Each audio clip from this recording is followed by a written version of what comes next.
நாம் தலைவணங்கி ஜெபம் செய்வோம். பரலோக பிதாவே, இந்த ஞாயிற்றுக்கிழமை இந்த ஆராதனை வேலைக்காக நமக்கு நன்றி செலுத்துகிறோம். ஆண்டவரே, நீர் எங்கள் வாழ்க்கையிலே இடைபடுகிறதற்காய் எங்களை நாங்கள் வழி தப்பி விடாமல் சீர்படுத்தி உம்முடைய செம்மையான வழிக்கு நேராக எங்களை நடத்துவதற்காக நமக்கு நன்றி செலுத்துகிறோம். ஆண்டவரே, தொடர்ந்து இப்போது இந்த ஆராதனை வேலையை ஆசீர்வதியும். உம்முடைய திருப்பிரசன்னத்தினால் எங்கள் ஒவ்வொருவரையும் நீரே ஆண்டு நடத்த வேண்டுமா வேண்டிக்கொள்கிறோம். பாடல் வேலை, துதி, ஆராதனை வேலை எல்லாவற்றிலும் உம்முடைய கரம் எங்களோடு கூட இருக்கணுமா வேண்டிக்கொள்கிறோம். உம்மை ஏற்ற விதமாக ஆராதிக்க எங்கள் ஒவ்வொருக்கு உதவி செய்யும். உம்முடைய வார்த்தை தந்து எங்கள் ஒவ்வொருவரையும் சீர்படுத்தி ஸ்திரப்படுத்தி உமக்குள்ளே இன்னும் அதிகமாக ஊன்ற கட்ட வேண்டுமா வேண்டிக்கொள்கிறோம். மீட்பச்சரமாகிய இயேசு கிறிஸ்து மூலம் வேண்டிக்கொள்ளும் பரலோக பிதாவே, ஆமென். ஹல்லேலூயா. முதலாவது பாடலாக பாடல் எண் 23 நாம் பாடுவோம். பாடல் எண் 23. என்றும் ஆனந்தம் என் இயேசு தருகிறார். காலை வேளையிலும் காலைதோறும் புதிய இரக்கத்தினாலும் கிருபையினாலும் நம்மை அழைத்து நம்மை மூடிக்கொள்கிற நம்முடைய அன்புள்ள ஆண்டவர், அவருடைய அன்பையும் உணர்ந்தவர்களாய் இம்மட்டும் நம்மளை பாதுகாத்து ஒருபோதும் கைவிடாது அவர் மறைவில் நம்மளை பாதுகாத்து நடத்தி வந்த நம்முடைய ஆண்டவரை, என்றும் ஆனந்தம் தருகிற நம்முடைய ஆண்டவரை உயர்த்தி அல்லேலூயா ஆனந்தமே என்று துதிகளோடு என்ற ஆண்டவரை உயர்த்தி இந்த பாடலை பாடுவோம்.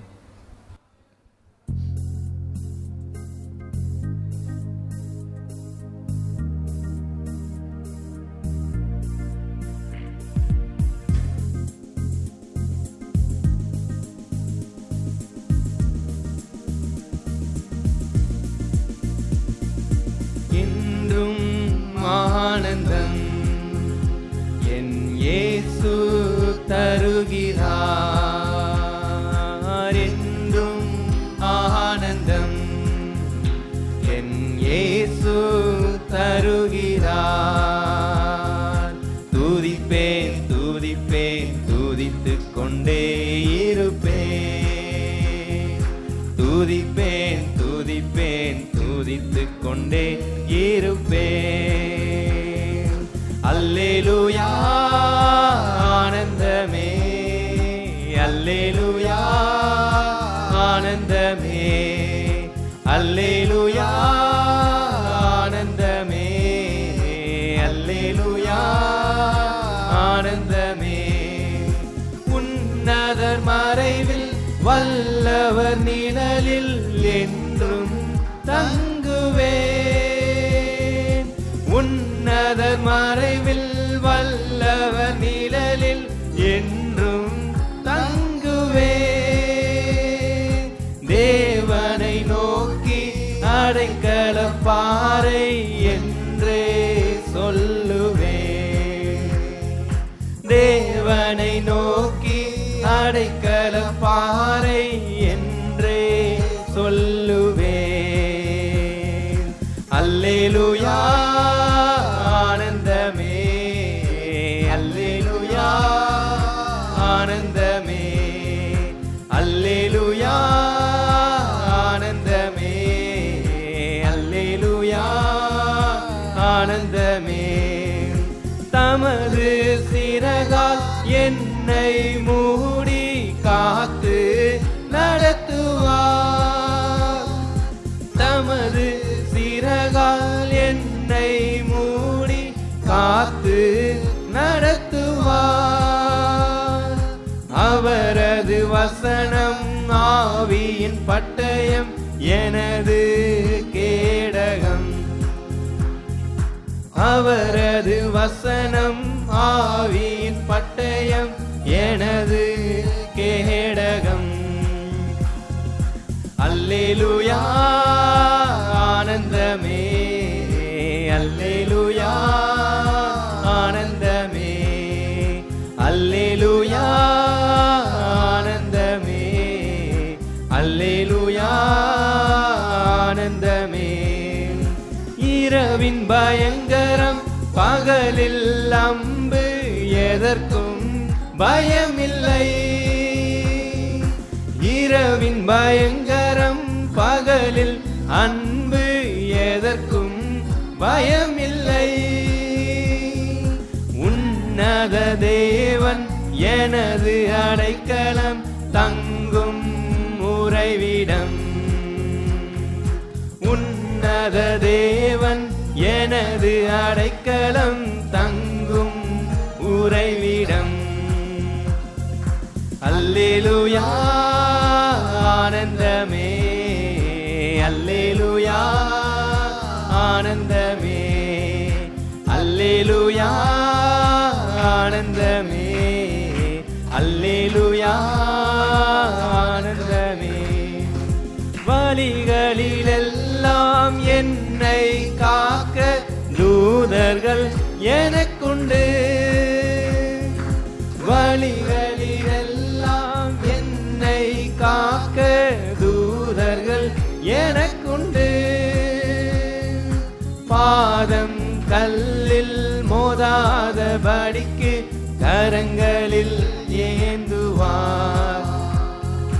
பாதம் கல்லில் மோதாதபடிக்கு கரங்களில் ஏந்துவார். அல்லேலூயா ஆனந்தமே, அல்லேலூயா ஆனந்தமே, அல்லேலூயா ஆனந்தமே, அல்லேலூயா ஆனந்தமே. சிங்கத்தின் மேலும் பாம்பின் மேலும் நடந்தே செல்லுவே. சிங்கத்தின் மேலும் பாம்பின் மேலும் நடந்தே செல்லுவே. சாத்தானின் சகல வலிமையை வெல்ல அதிகாரம் எனக்குண்டு. சாத்தானின் சகல வலிமையை வெல்ல அதிகாரம் எனக்குண்டு. அல்லேலூயா ஆனந்தமே, அல்லேலூயா ஆனந்தமே, அல்லேலூயா ஆனந்தமே, அல்லேலூயா ஆனந்தமே. தேவனை சார்ந்து வாழ்கின்ற எனக்கு என்றும் விடுதலை. தேவனை சார்ந்து வாழ்கின்ற எனக்கு என்றும் விடுதலை. அவரது நாமம் அறிந்த எனக்கு அவரே அடைக்கலம். அவரது நாமம் அறிந்த எனக்கு அவரே அடைக்கலம். அல்லேலூயா ஆனந்தமே, அல்லேலூயா ஆனந்தமே, அல்லேலூயா ஆனந்தமே, அல்லேலூயா ஆனந்தமே. என்றும் ஆனந்தம் என் இயேசு தருகிறார். என்றும் ஆனந்தம் என் இயேசு தருகிறார். துதிப்பேன் துதிப்பேன் துதித்துக் கொண்டே இருப்பேன். நான் துதிப்பேன் துதிப்பேன் துதித்துக் கொண்டே இருப்பேன். அல்லேலூயா அல்லேலூயா ஆனந்தமே, அல்லேலூயா ஆனந்தமே, அல்லேலூயா ஆனந்தமே, அல்லேலூயா ஆனந்தமே. அல்லேலூயா. நம்ம இரண்டாவது பாடலாக 409வது பாடலை நாம் பாடுவோம். 409வது பாடல். அன்பே அன்பே ஆறுவரே, ஒரு நாள் அவருடைய அன்பை கண்ட நமக்கு முற்றிலும் அவர் அன்பிற்கு அடிமையாக மாறணும்.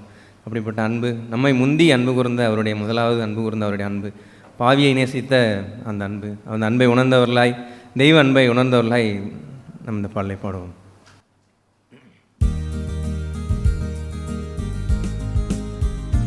அன்பே அன்பே அன்பே ஆருயிருவே, ஆனந்தம் ஆனந்தமே, ஆனந்தம் ஆனந்தமே. ஒரு நாளும் தயை கண்டேனையா, அந்நாள் என்னை வெறுத்தேனையா. ஒரு நாளும் தயை கண்டேனையா,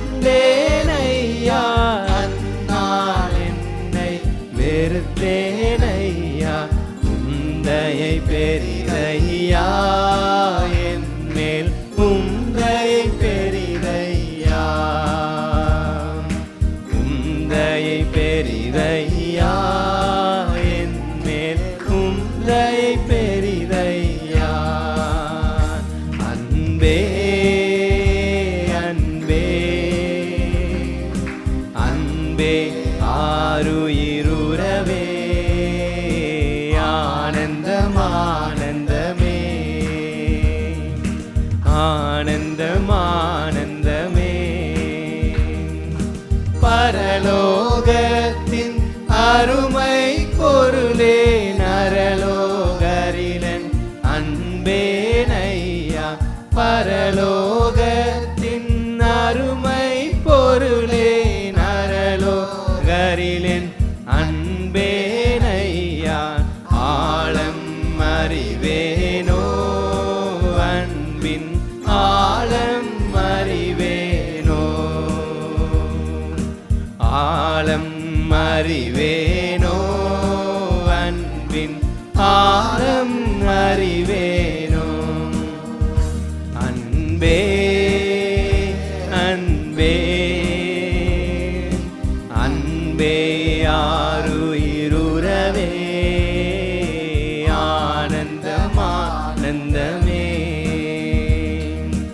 ஆனந்தம் ஆனந்தமே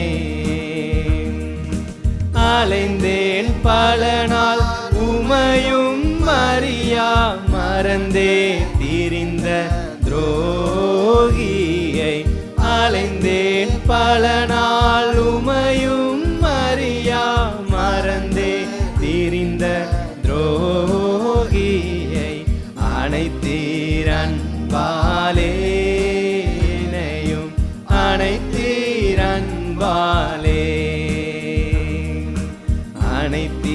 அனைத்தீரன்பாலே என்னையும் அனைத்தீரன்பாலே அன்பே அன்பே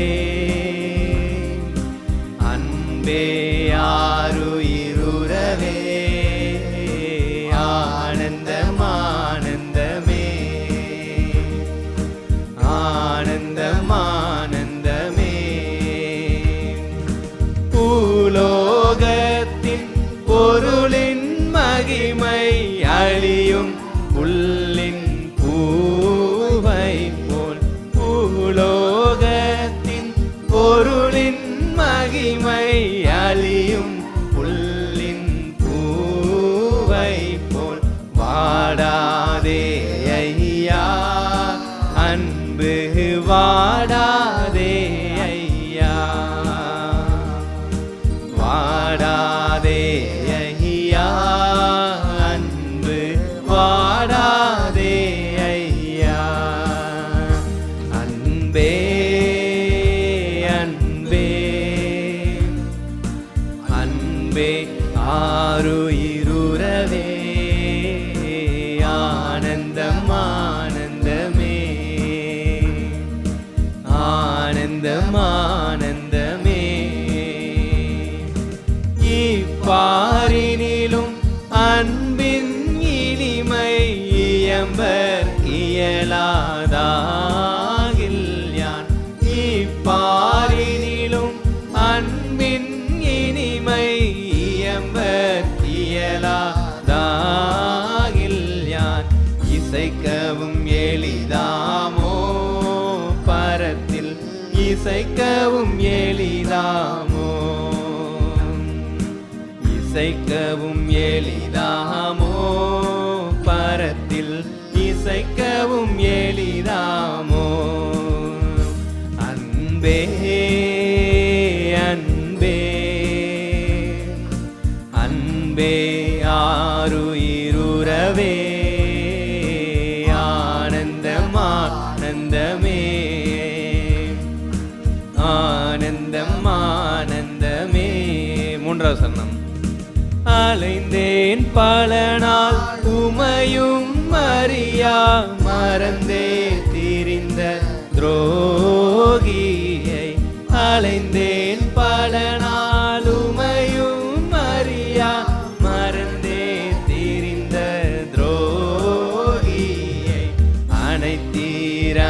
அன்பாலே என்னையும் அனைத்தீர் அன்பாலே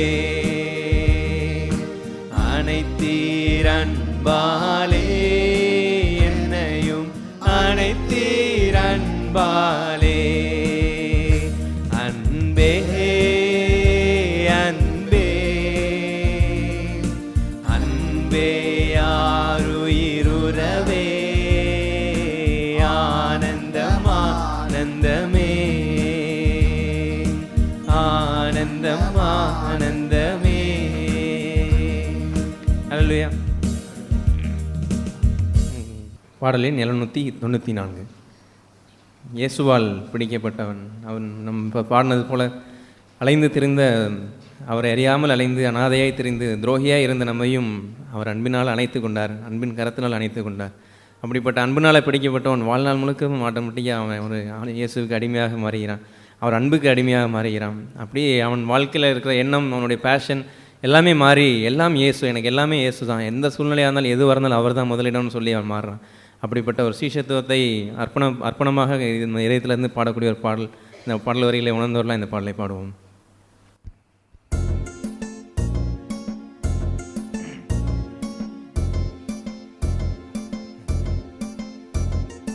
இயேசுவாலே பிடிக்கப்பட்டவன், அவர் இரத்தத்தாலே கழுவப்பட்டவன்.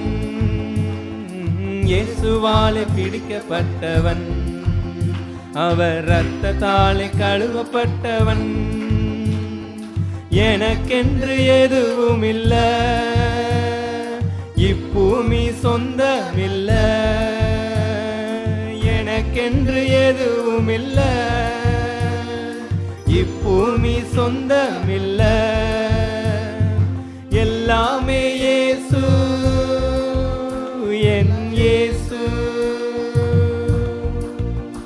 எல்லாம் இயேசு இயேசு இயேசு, எல்லாம் இயேசு இயேசு இயேசு. பரலோகம் தாய் வீடு, அதை தேடி நீயோடு. பரலோகம் தாய் வீடு, அதை தேடி நீயோடு. ஒருவரும் அழிந்து போகாமலே, ஒருவரும் அழிந்து போகாமலே, தாயகம் வரவேணும் தப்பாமலே, நம் தாயகம் வரவேணும் தப்பாமலே. இயேசுவாலே பிடிக்கப்பட்டவன், அவர் இரத்தத்தாலே கழுவப்பட்டவன். எனக்கென்று எதுவும் இல்ல,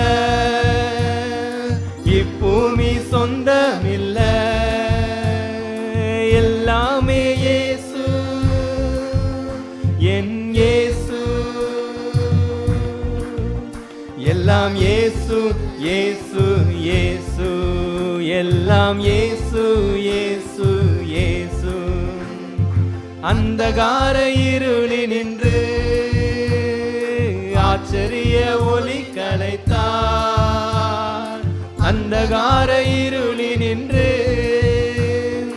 ஆச்சரிய ஒளி கலைத்தார். அழைத்தவர் புண்ணியங்கள் அறிவித்திட, என்னை அழைத்தவர் புண்ணியங்கள் அறிவித்திட. அடிமையை தெரிந்தெடுத்தார், இந்த அடிமையை தெரிந்தெடுத்தார். இயேசுவாலே பிடிக்கப்பட்டவன், அவர் இரத்தத்தாலே கழுவப்பட்டவன். எனக்கென்று எதுவும் இல்ல, இப்பூமி சொந்தமில்ல. எல்லாமே இயேசு, என் இயேசு. எல்லாம் இயேசு இயேசு இயேசு, எல்லாம் இயேசு இயேசு இயேசு. லாபமான அனைத்தையுமே நஷ்டமென்று கருதுகின்றேன்.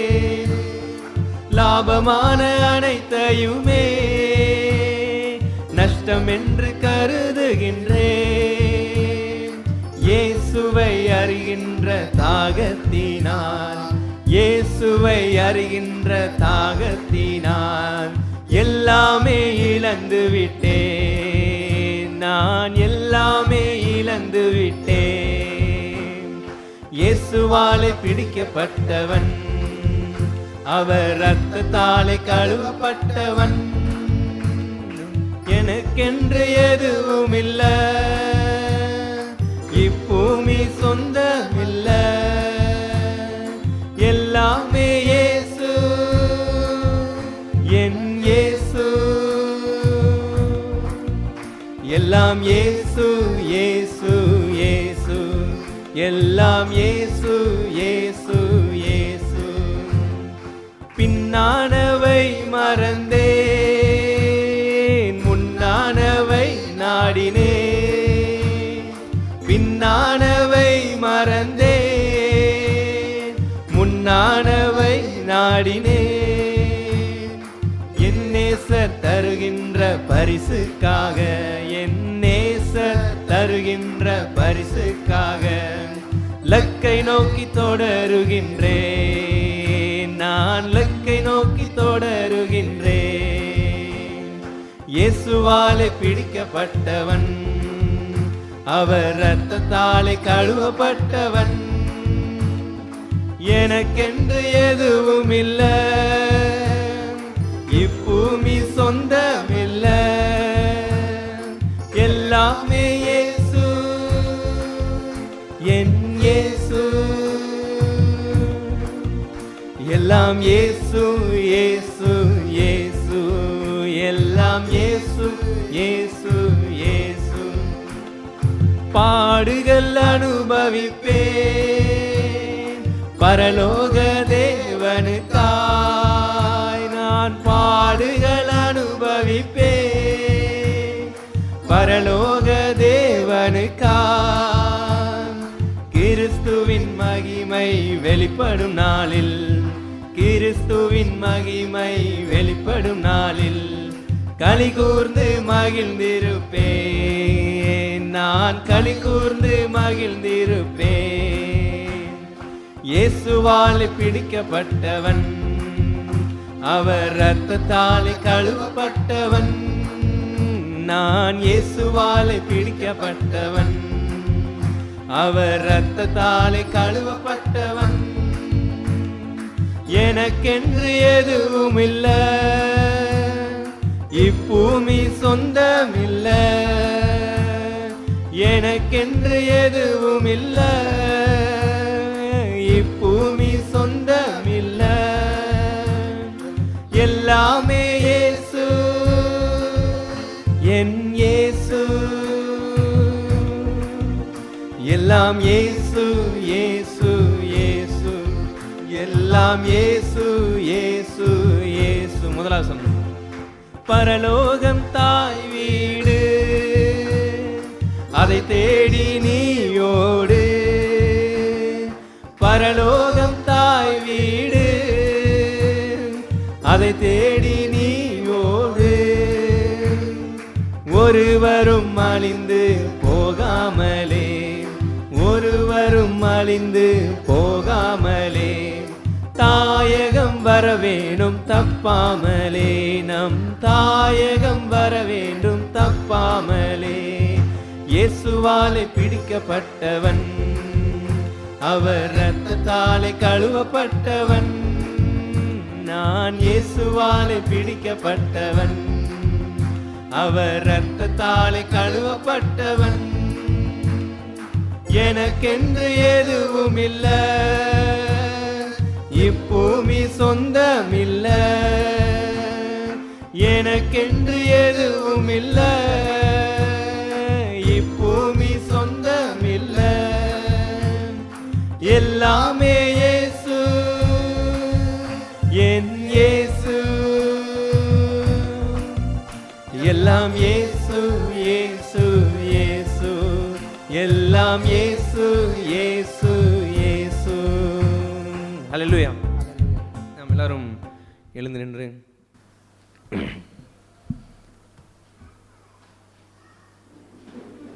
நம் அலைந்து திறந்த துரோகியாக இருந்த நம்மையும் அவர் அன்பினால் இழுத்து அணைத்து அவர் நம்ம ஒன்றுத்துக்கும் தகுதி இல்லாத நம்மையும் அணைக்கிற அந்த அன்பு, அது அந்த கிருபை. நம்மை ஒன்றுத்துக்குமே we are not worthy for anything, எதுக்குமே worthy இல்லாத நம்மையும் அவர் தேடி வந்து அவர் கிருபையினால் அணைச்சி கொண்டார். நம்மை அவர் ரத்தத்தினால் கழுவி நம்மை நீதிமானாக்கினார். பரிசுத்தர் பரிசுத்தர் என்று அவரை ஆராதிக்கும்படியாய் நம்மளை தகுதிப்படுத்தின அவருடைய ரத்தம் இம்மட்டும் அவரை நம்மை நடத்தி அவர் கரங்களை நம்ம இடத்துலேருந்து கரங்களை இறுக்கமாய் பிடித்து நம்ம நடத்தி வருகிற அன்புள்ள தகப்பன். அவரை நம்ம எல்லோரும் சேர்ந்து ஏகமாய் துதிகளையும் நன்றிகளையும் ஆண்டவருக்கு ஏறெடுப்போம். Thank you Jesus. Praise you father.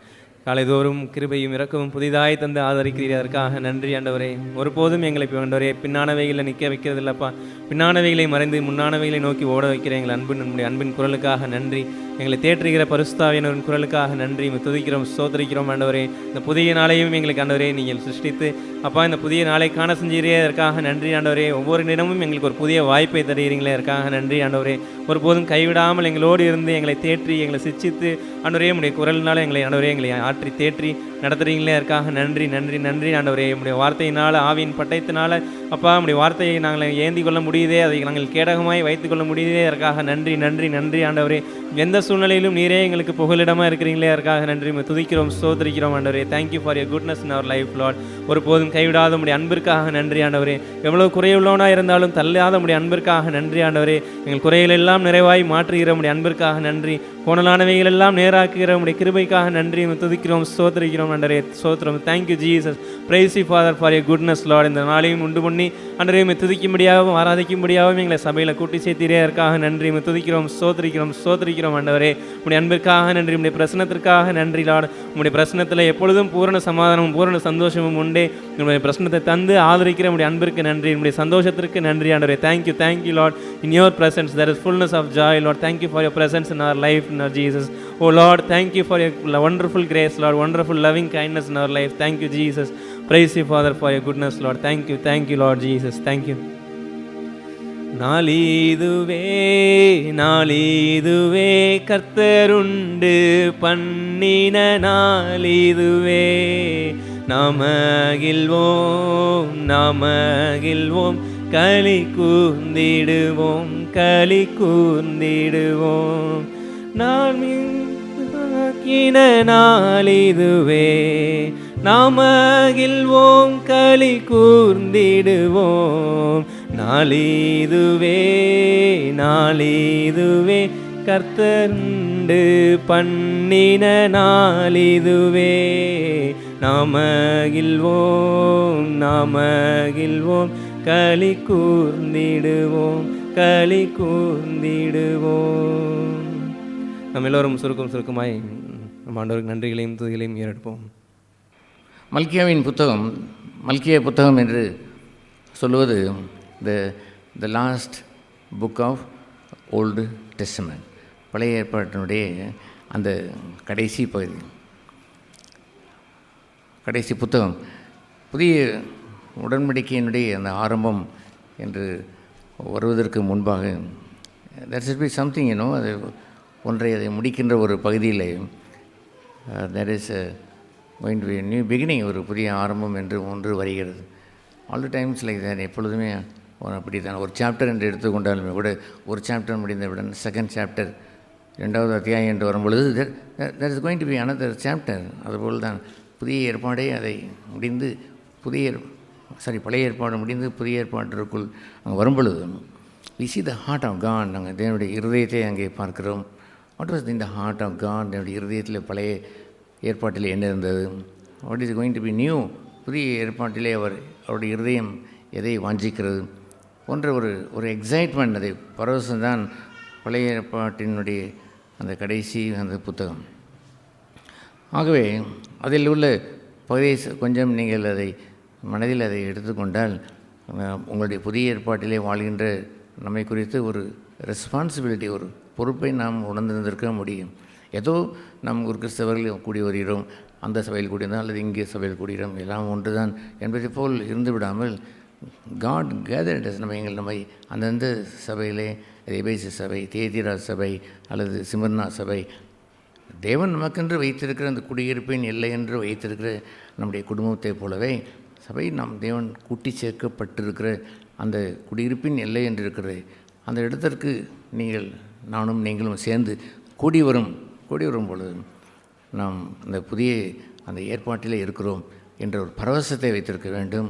Not that old testament, பழைய ஏற்பாடு அல்ல, புதிய ஏற்பாடு. பழைய ஏற்பாட்டை ஆண்டவர் புறக்கணித்து விட்டார். பழைய ஏற்பாட்டிலே தேவன் இல்லையா? இருக்கிறார். ஆல் தி ஸ்கிரிப்சர்ஸ், எல்லா வேத வாக்கியங்களும் நாம் கற்று தேர்வதற்கும் நம்மை நீதிமானாய் மாற்றுவதற்கும் பக்தி விருத்திக்கும் அளிக்கப்பட்டிருக்கிறது என்று நாம் 2 தினத்திலே வாசிக்கிறோமே. அதுபோல் ஆல் தி ஸ்கிரிப்சர்ஸ், பழைய ஏற்பாட்டில் அனைத்து அந்த வேதத்தின் அனைத்தும் நமக்கு சொந்தம்தான். மோசே நமக்கு சொந்தம் தானே? எஸ், அவன் யார் பழைய ஏற்பாட்டுக்குரியவனாக இருந்தாலும் ஹி பிலாங்ஸ் டு, நமக்கு சொந்தம் தான். அன்று அவர் மறுரூப மலையிலே அவர் அந்த வாக்குத்தத்தம் பண்ணப்பட்ட அந்த பூமியிலே அவர் மலையிலே நின்ற பொழுது அங்கே மோசே அவர் இருந்தான், எலியா தீர்க்கதரிசி அவர் இருந்தார். பட் சம்திங் இஸ் ஸ்பெஷல் தேர். அவர்களை 3 பேரும் சேர்த்து வைத்துக் கொள்ளாமல் அங்கே வைடிங் தங்கி இருக்கக்கூடிய ஒரு இடம் என்று ஒன்று வரும்பொழுது தான் அங்கே அவர்களுக்கு பரத்திலிருந்து ஒரு வார்த்தை உண்டாகி, வி ரெஸ்பெக்ட் தம், அவர்களை நாம் வேண்டும் அவர்களை வைத்து கொண்டாலும் லிசன் ஹிம், இவரை நீங்கள் கவனிங்கள் என்று தன்னுடைய ஒரே பேரான அந்த குமாரனை இவர் நான் பிரியமாக இருக்கிறேன், அவருக்கு நீங்கள் செவி விடுங்கள், இது என் குமாரன் என்று சொல்கிற ஒரு பகுதி இருக்கிறது. வி சொன்ன ஃபர்கெட் தட், அதை மறந்து விடக்கூடாது. எப்பொழுதுமே பழைய ஏற்பாட்டையே நாம் மேன்மை பாராட்டி புதிய ஏற்பாட்டிலே இல்லை என்று சொன்னால் தட்ஸ் எ ஃபெயிலியர், அது ஒரு தோல்வி என்று தான் சொல்ல வேண்டும். எப்போ பார்த்தாலும் இவர் பழைய ஏற்பாட்டை தான் பேசுவார், அங்கு உள்ள கதைகளை தான் சொல்வார் என்பதை போல் இருந்து விடக்கூடாது. அதெல்லாம் எளிதாய் பேசுவதற்குரிய இந்த சில்ட்ரன்ஸ் ஸ்கூலுக்கு உள்ளது போல் சில காரியங்கள் நிகழ்ச்சிகளை நாம் நிறைய வாசிக்கிறபடினால் அந்த பழைய ஏற்பாட்டையே பேசுகிறவர்களும் இருக்கிறார்கள். வி சொன்ன டூ தேன், அதை நாம் ஒரு நாளும் செய்வதில்லை. என்னுடைய பரவசம் என்னவென்று சொன்னார், ஃப்ரம் த ஓல்டு டெஸ்டமென்ட், பழைய ஏற்பாட்டிலிருந்து வி நவ் என்டர் என்று எங்கே பிரவேசித்திருக்கிறோம், புதிய ஏற்பாட்டிற்குள் பிரவேசித்திருக்கோம். த காட்ஸ் ஹார்ட், தேவனுடைய இருதயத்தை அந்த பழைய ஏற்பாட்டை கடைசி அந்த மல்கியா என்ற அந்த புத்தகத்தில் வி சீ தேர், அங்கே நான் பார்க்கிறோம். அண்டு அதற்கு பிறகு அதை அந்த சொல்லப்பட்ட அந்த தீர்க்க தரிசனங்கள் எப்படி அதை புதிய ஏற்பாட்டிலே மத்திய எழுந்த அந்த ஆரம்பிக்க அந்த முதல் பக்கத்திலேருந்தே அது எவ்வாறு ஆண்டவர் அதை தொடக்குகிறார், அண்ட் ஹவ் இட் ஒர்க்ஸ், அதை கிரியை நடப்பிக்கிறார். சபையில் எப்படி கிரியை நடந்தது, அது கொரிந்திய சபையிலே, ரோமர் சபையிலே, கொரிந்திய சபையிலே, அங்கு கலாத்திய சபையிலே, எபேசிய சபையிலே, கொலோசிய சபையிலே என்றெல்லாம் வரிசையாக இருக்கக்கூடிய அந்த சபையிலே கட்டப்பட்டு எல்லாம் நடைமுறைக்கு எப்படி வந்தது என்பதெல்லாம் சொல்லுகின்றது தான் அந்த புதிய ஏற்பாடு. எனவே த ஹார்ட் ஆஃப் காட், என்னுடைய இதயத்தினுடைய ஒரு துடிப்பு, ஒரு லாங்கிங், ஒரு பெரிய ஒரு எதிர்பார்ப்பை he begins with new testament, அந்த புதிய ஏற்பாட்டிலே தொடக்குகிறார். That's old கவனன். அப்பொழுதும் பழைய ஏற்பாட்டிலே அவர் தேவன் அந்த உடன்படிக்கை என்று வைத்தாரா? எஸ், அதுவும் உடன்படிக்கை தான். Now he begins a new கவனன், ஒரு புதிய உடன்படிக்கை. அதைத்தான் இந்த மல்கியா அந்த புத்தகத்திலே நாம் வாசிக்கிறோம். மல்கியா அந்த புத்தகம் 1ஆம் அந்த அதிகாரத்தில், மல்கியா 1ஆம் அந்த அதிகாரம் 11ஆம் வசனத்திலே அவருடைய இருதயத்தினுடைய அந்த பாரம் விளங்குகிறது. தேவனுடைய இருதயத்தின் பாரத்தை அங்கே அவர் சொல்கிறார். என்ன அவர் சொல்கிறார்? சூரியன் உதிக்கிற திசை தொடங்கி அது அஸ்தமிக்கிற திசை வரைக்கும் என்று சொல்வது என்றோ ஒரு நாள் தொடங்கி மறைவது என்று அல்ல. டுடே, இன்று அது தொடங்கி இன்று அது மறைகின்ற வரைக்கும், பின்பு டுமாரோ, இன்று அது தொடங்கி இன்று அது மறைகிற வரைக்கும், 300 நாள், 350 நாள், 365 நாட்களும் சூரியன் தொடங்குகிறது. அதுபோல் எவ்ரி டே, ஒவ்வொரு நாளும் என்று தான் அர்த்தம். ஆகவே தேவன் விரும்புகிறது என்ன? அஸ்தமிக்கிற திசை வரைக்கும் என் நாமம் ஜாதிகளுக்குள்ளே மகத்துவமாக இருக்கும், எல்லா இடங்களிலும் என் நாமத்துக்கு தூபமும் சுத்தமான காணிக்கையும் செலுத்தப்படும், என் நாமம் ஜாதிகளுக்குள்ளே மகத்துவமாக இருக்கும் என்று சேனைகளின் கர்த்தர் சொல்கிறார். அதை அவர் என்னவாய் அவர் சொல்கிறார்? இருக்கும், இருந்திருக்கிறது என்று அல்ல, இருக்கும் என்று ஒரு தீர்க்க தரிசனமாய் ஆண்டவர் சொன்னார். இனி வரக்கூடிய புதிய உடன்படிக்கை, புதிய ஏற்பாடு என்னவாக இருந்திருக்க வேண்டும் என்று சொன்னால், அவர்களுடைய வாழ்க்கையிலே கர்த்தருக்கு சுத்தமான காணிக்கையாய் அவர்கள் வாழ்வார்கள். தேவனுடைய அந்த பலிபீடத்திலே கொண்டு வந்து all the times from the beginning, அந்த ஆரம்ப சூரியன் தொடங்கி அஸ்தமனம் தொடங்கி, சூரியன் உதயம் தொடங்கி அந்த அஸ்தமனம் வரைக்கும் எவ்ரி டே, ஒவ்வொரு நாளும் தே ஆஃபர் தெம்செல்ஸ், தங்களை சுத்தமுள்ள காணிக்கையாய் கொண்டு வந்து படைப்பார்கள் என்பதுதான். எனவே அதை உடைய மன வருத்தம் ஆண்டவருக்கு பழைய ஏற்பாட்டு காலத்தில் அவர் செய்ய நிகழ்த்திய விரும்பிய ஒரு பகுதி பூரணம் அங்கேயும் அடையவில்லை. அதை எப்படி அவர் குறிப்பிட்டு அவர் சொல்கிறார், அதை நாம் அங்கே வாசிக்கிறோம். இங்கே 7ஆம் வசனத்தில் வாசிக்கிறோம். அதே அதிகாரம் 7ஆம் அந்த வசனம் தொடங்கி அந்த 8-10 வசனங்களையும் வாசிக்கிறோம். என் பீடத்தின் மேல் அசுத்தமான அப்பத்தை படைக்கிறதுனாலேயே, அதை எப்படி அவர் நாங்கள் உங்கள் நாமத்தை அசட்டை பண்ணினோம் என்று அவர் ஆண்டவர் சொல்கிறார். அந்த 6ஆம் வசனத்துடைய கடைசி பகுதியிலே, உங்கள் நாமத்தை எதனால் அசட்டை பண்ணினோம் என்று கேட்கிறீர்கள், பாருங்கள் உங்களுடைய ஜீவியத்தை பாருங்கள், என் பீடத்தின் மேல் அசுத்தமான அப்பத்தை படைக்கிறீர்கள் நீங்கள், ஆனாலும் உம்மை எதினாலே அசுத்தப்படுத்தினோம் என்கிறீர்களே. கர்த்தருடைய பந்தி எண்ணமற்று போயிற்று என்று நீங்கள் சொல்கிறதுனாலேயே, நீங்கள் கண் ஊனமானதை பலியிட கொண்டு வந்தாலும் அது பொல்லாப்பல்ல என்று சொல்லிக்கொள்ளீர்கள்.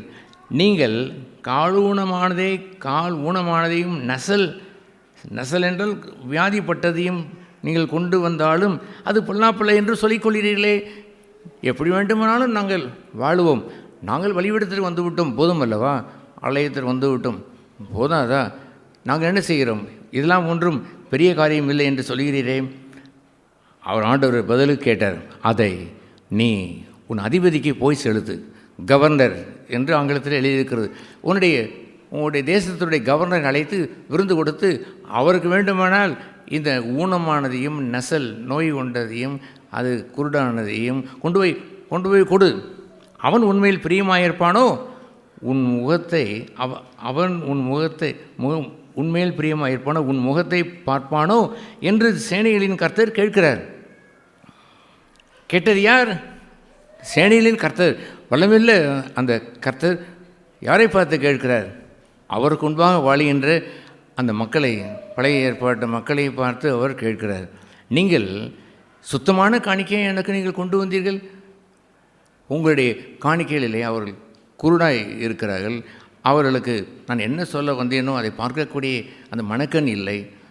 ஒரு ஜெபத்தை எபேசு அந்த சபையை குறித்த ஜெபத்திலே பவுல் இவ்வாறு ஜெபம் செய்வார், நான் முழங்கால் படியிட்டு அந்த பரலோகத்தின் சாயலாக இருக்கக்கூடிய இந்த குடும்பத்திற்காக நான் வேண்டுதல் செய்கிறேன் என்று சொன்ன பொழுது இதை வைத்து அவர் பிரதானமாய் ஒரு வார்த்தையை அவர் பயன்படுத்தினார். அவருடைய பரலோக பிதாவை அவருடைய மனக்கண்களை பிராசிக்க செய்வீராக.